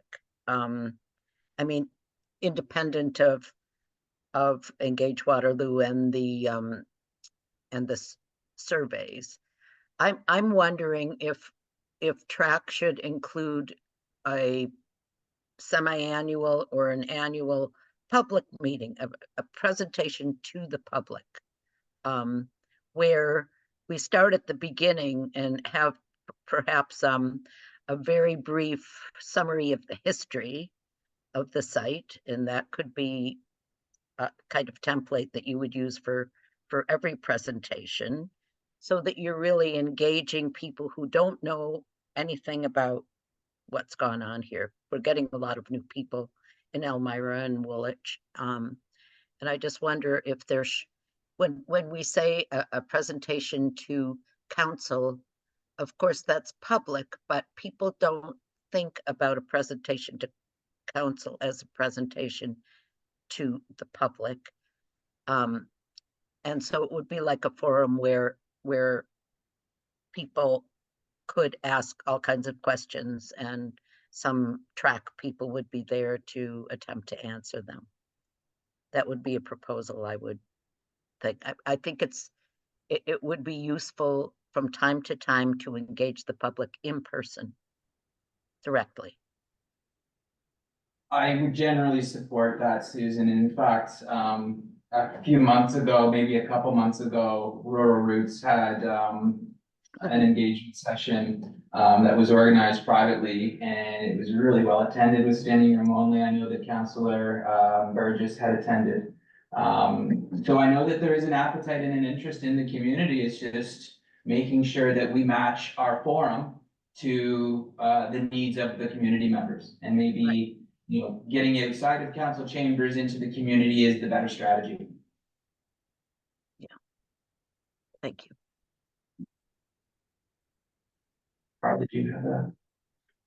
Yeah, my point, well, with the additional discussion, I'm not quite sure where it lands, but like knowing our audience and making sure that when we're discussing this, we're telling the public that where their water is coming from is not from this aquifer currently, that water is being derived from Kitchener and Waterloo, and it's safe to drink, and making sure that messaging is in there and clear, because people don't necessarily know that right off the bat. And if you show that image of a huge contamination plume under their feet, you know, you don't want to elicit fear. So I think we just need to include that with our messaging. No, that's a good point as well. I think that is very important. Brian? But just further to that, I think a lot of the people in Elmira are not aware that this still exists. This happened back in the early 1990s. A majority of people in this town weren't around at that time, don't understand exactly what happened. In my day-to-day conversations, and I was at the bank just before this meeting, and my bank advisor said, "Oh, I didn't even know that was still happening," when I mentioned it to her. So I think there's something we need to go back in time to actually present what actually happened, what we've all done, and providing them with information that is general. Like, I sit here and I listen to some of the words that get tossed around, and I don't understand what they mean, and I'd have to sit here and look them up. But in layman's terms, I don't, and I'm not sure if people really like coming out to meetings. How many people are in Elmira? 13,000. Most of them will never darken the door of a meeting with the council. And so I think we need to look at options for providing that information in a different way that they'll understand and just kind of read. I think that's a good point as well, because even, you know, when I came on to the file trying to find a comprehensive history of it, was somewhat difficult, and you can go to, you know, the knowledge keepers and those who have spent so much time on it and get the verbal from them, but aside from the preamble, that's included in the terms of reference, there isn't really a comprehensive story of, you know, what's happened back in the 80s to where we are now. So maybe that is something that we can put some attention to.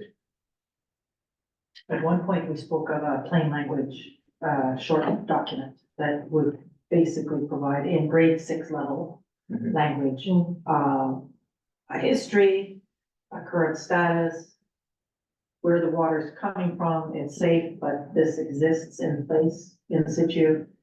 This is how it's being treated.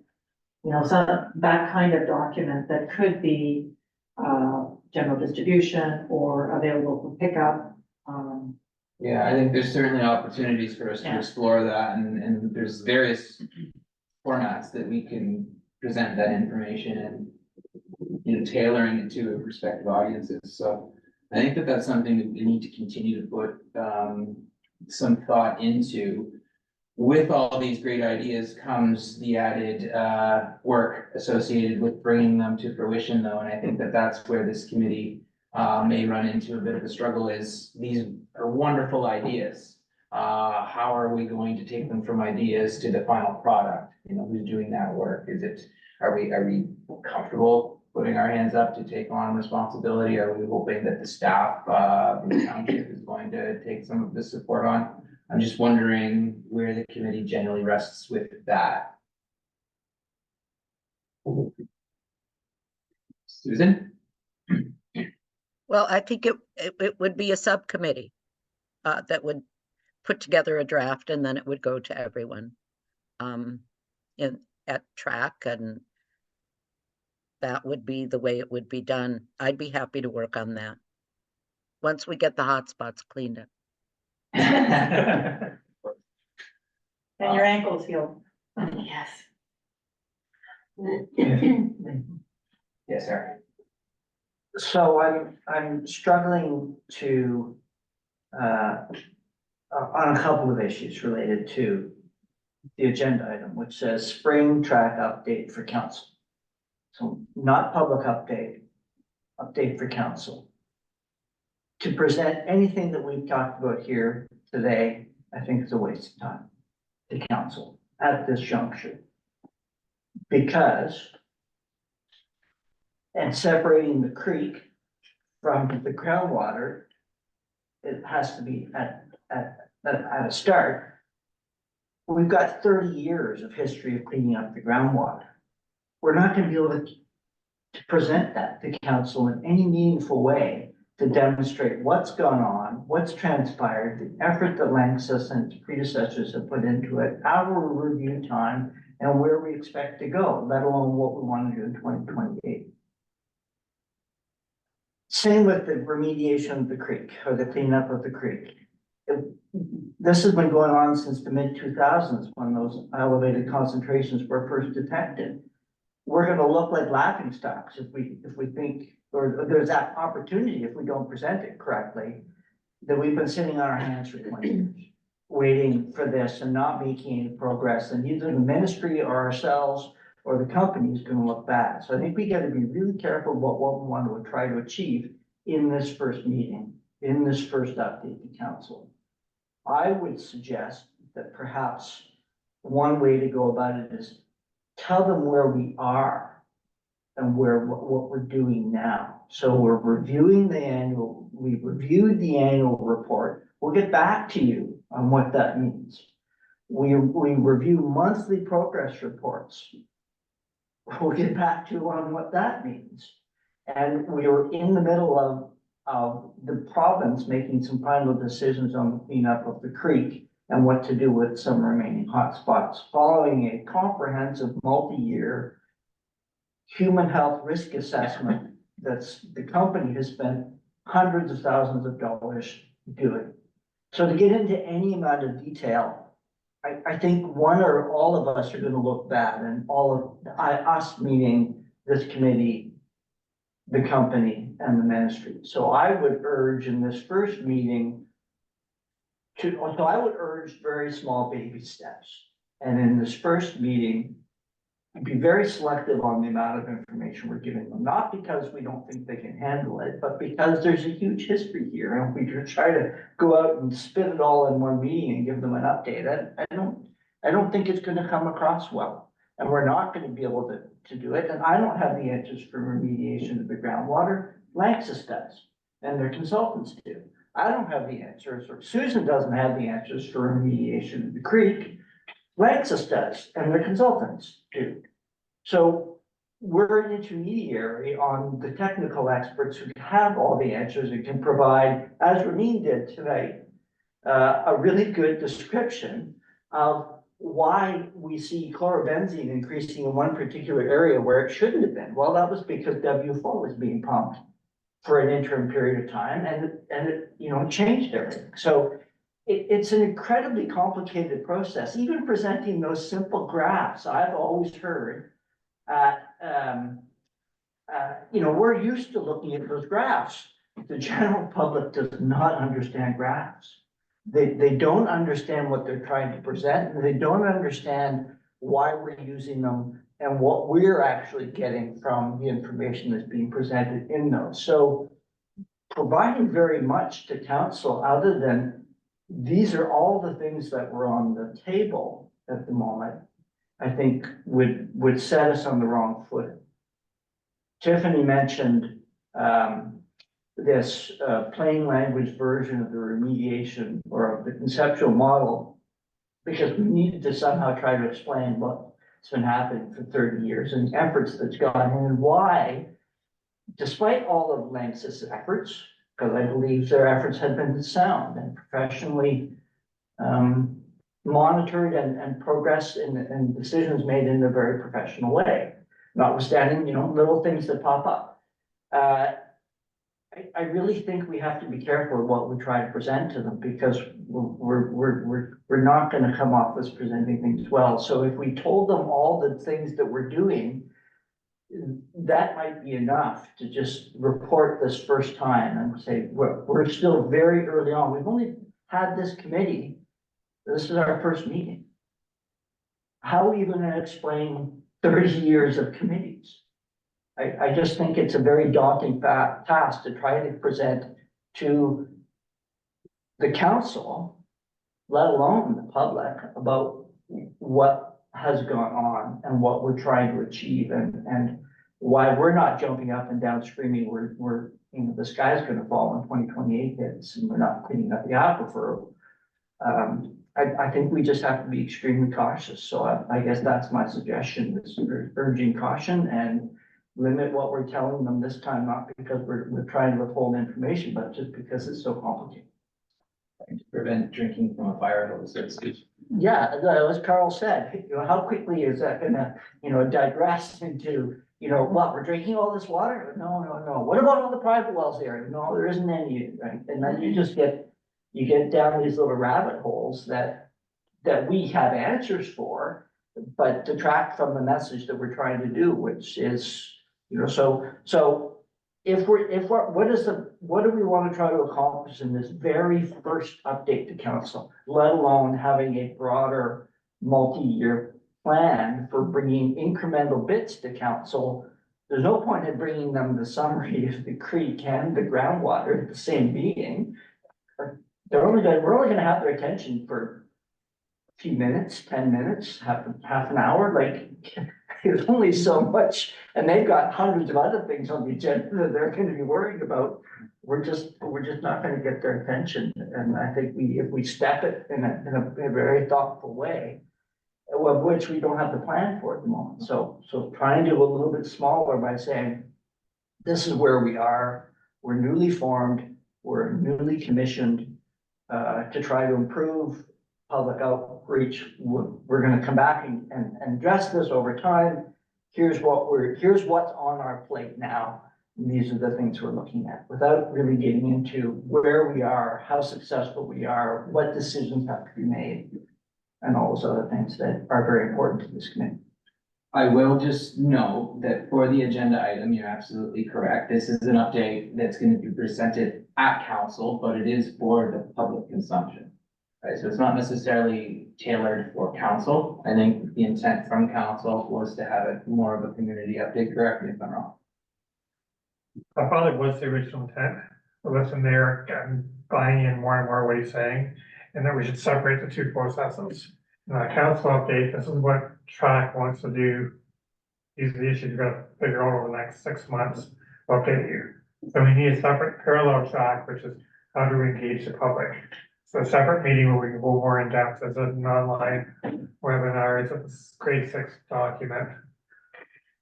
Develop a strategy that we say, hey, council, we're coming to you that in September. Yeah, no, I like that because it shows that we're being deliberate in our approach. We're not just kind of coming out with the shotgun approach, so to speak. And it gives us some time to carefully draft up a kind of comm strategy almost on what messages do we want to bring at certain moments. There's going to be lots of opportunity for us to get in front of council doing it twice a year, right? So I think much to your point, Eric, it might make sense for us to be very deliberate with how we approach this. Just a couple of things. Here's the first things. Thanks, Eric, because I think coming from the municipal side, we've both seen how things can go very wrong, very, very fast. And it doesn't take very long, and even sometimes over the very, well-intentioned and simple things that it can go awry. But I guess my main question is does the staff, you talked about involving staff, does the township have like a communications officer or no? Okay. Because that would be helpful in trying to properly tailor both from a media perspective and a public perspective. So, okay, thanks. I guess I can just speak to the last State of the Union update that as tag chair I provided to the council.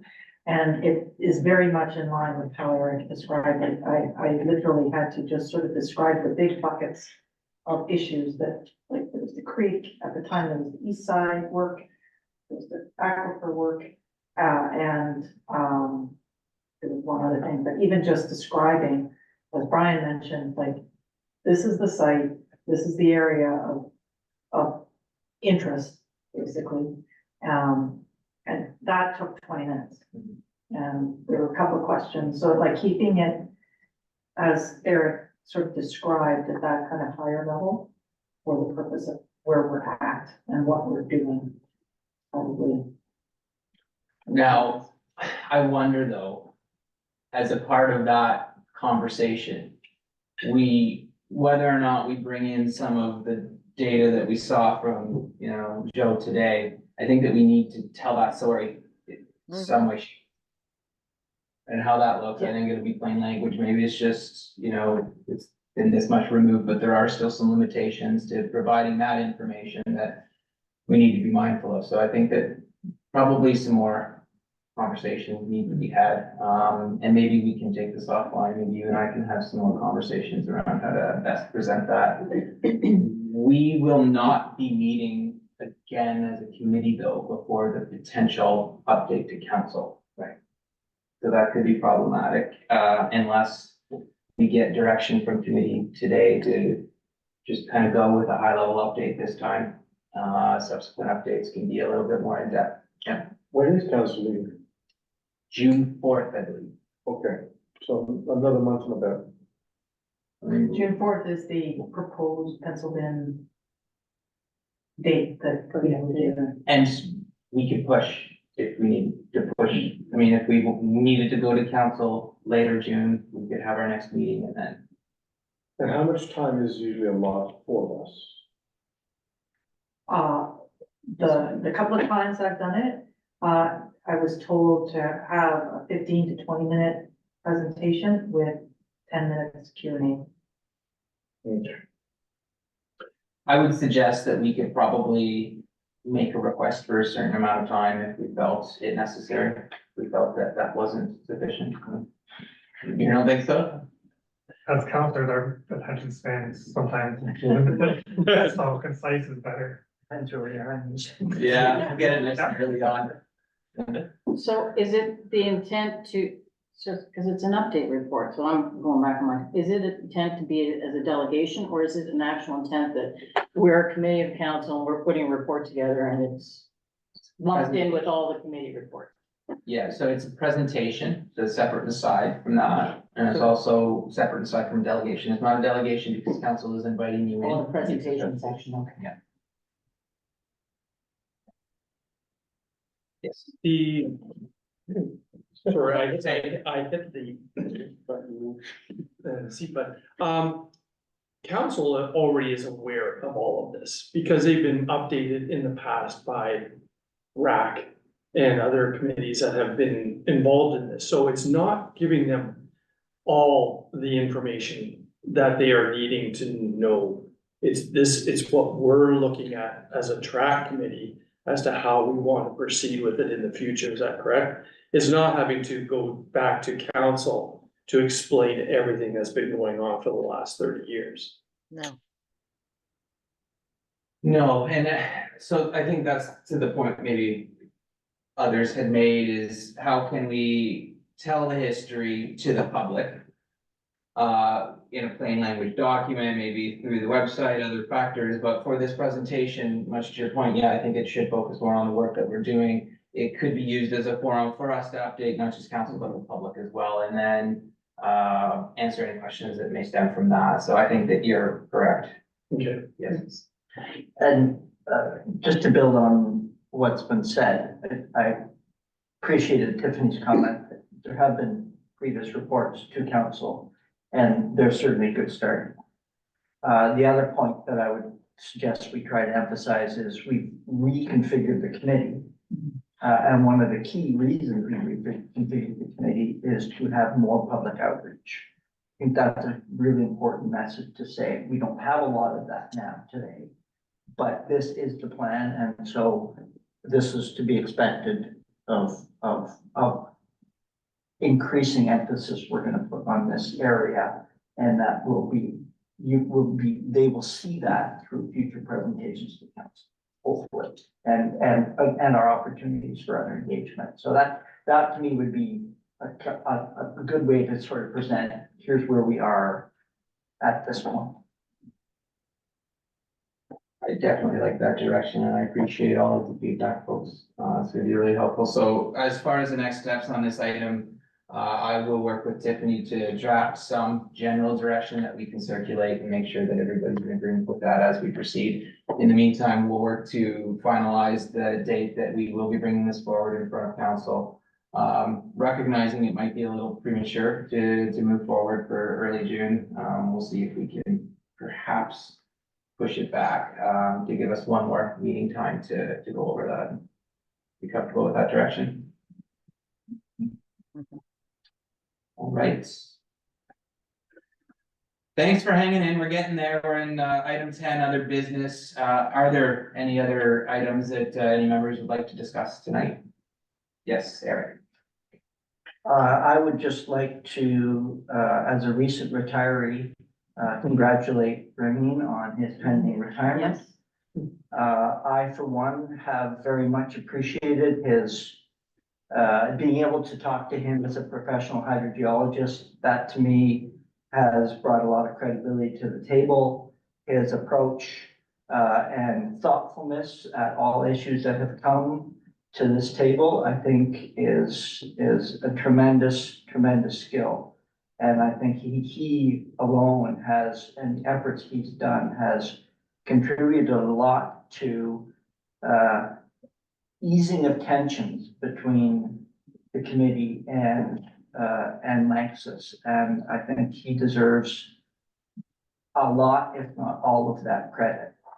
My one caveat to all of that, and it's not a caveat, I'm really sorry that he has to leave before we have the next technical experts meeting, because I'm really going to miss his ability to provide that additional context in the way that he did tonight. So congratulations, Ramin. I wanted to make sure that we didn't miss this opportunity to say thank you for all of your time and effort, and we're really going to miss you. I'm really going to miss you, Ramin. Thank you, Eric. That means a lot. I've learned a lot about human nature from a good standpoint, and it's amazing what happens when you speak frankly with people. I learned some of that from my dad. I didn't know I learned it from him, but I found out that I did. So this was, it's almost a shame that I can't use this, in the future. But thank you very much. I appreciate that, Eric. It means a lot. You noticing that. So thank you. Well deserved. Absolutely. I mean, I've only been here for a short while, but every interaction has just been a great interaction. So thank you for that. It's not just Eric saying that, it's behalf of the entire committee, and previous committees. So thank you for that. Yeah. Thank you. And I know that we are leaving us in good hands. Yeah. We've met, yes, Hadley, so we are in very good. Yep. Any other items? Seeing none, that brings us to item 11, correspondence. Stacy, I know that you told me, did we receive anything? Yes, so you received January, February, and March progress reports, from GHD on behalf of LANXESS, and an email from Alan Marshall on the subject of drinking water guidelines, the 2023 AMR, and the 2023 Biomonitoring Receiver Report, as well as the ministry's review of LANXESS's request to eliminate the biomonitoring program. Perfect. So there's no items requiring our attention or response at this point. All right, so before we adjourn, just confirming the date of our next meeting. I believe June 13. June 13. Are we okay with a 6 o'clock time? I know that we had moved it from 5:30 for RAC and from 6:30 from TAG down to 6 o'clock. So sorry if there was some confusion there. Generally worked well. What day is that, by the way? It's Thursday. Yeah. Excellent. So we will move forward with that. And that brings us to adjournment. I have a whole nother page for adjournment here. Can I get a motion to adjourn? Do we need a motion? We do need a motion to adjourn. Eric, seconded by Carl. All those in favor? And that's carried. Thank you so much, folks. I really appreciated your time and attention on our first meeting. Looking forward to the continued work, and we'll see you all again. Good luck for me. Thank you. Good luck. Enjoy. Thank you, everyone. I appreciate it. Thank you. Good luck with your comprehensives. You get to do what you want to get your interested. I've thought about quitting, trust me. That's great. Unbelievable. Thank you. Bye, everyone. Have a good night. Thank you. Thank you. Was it the W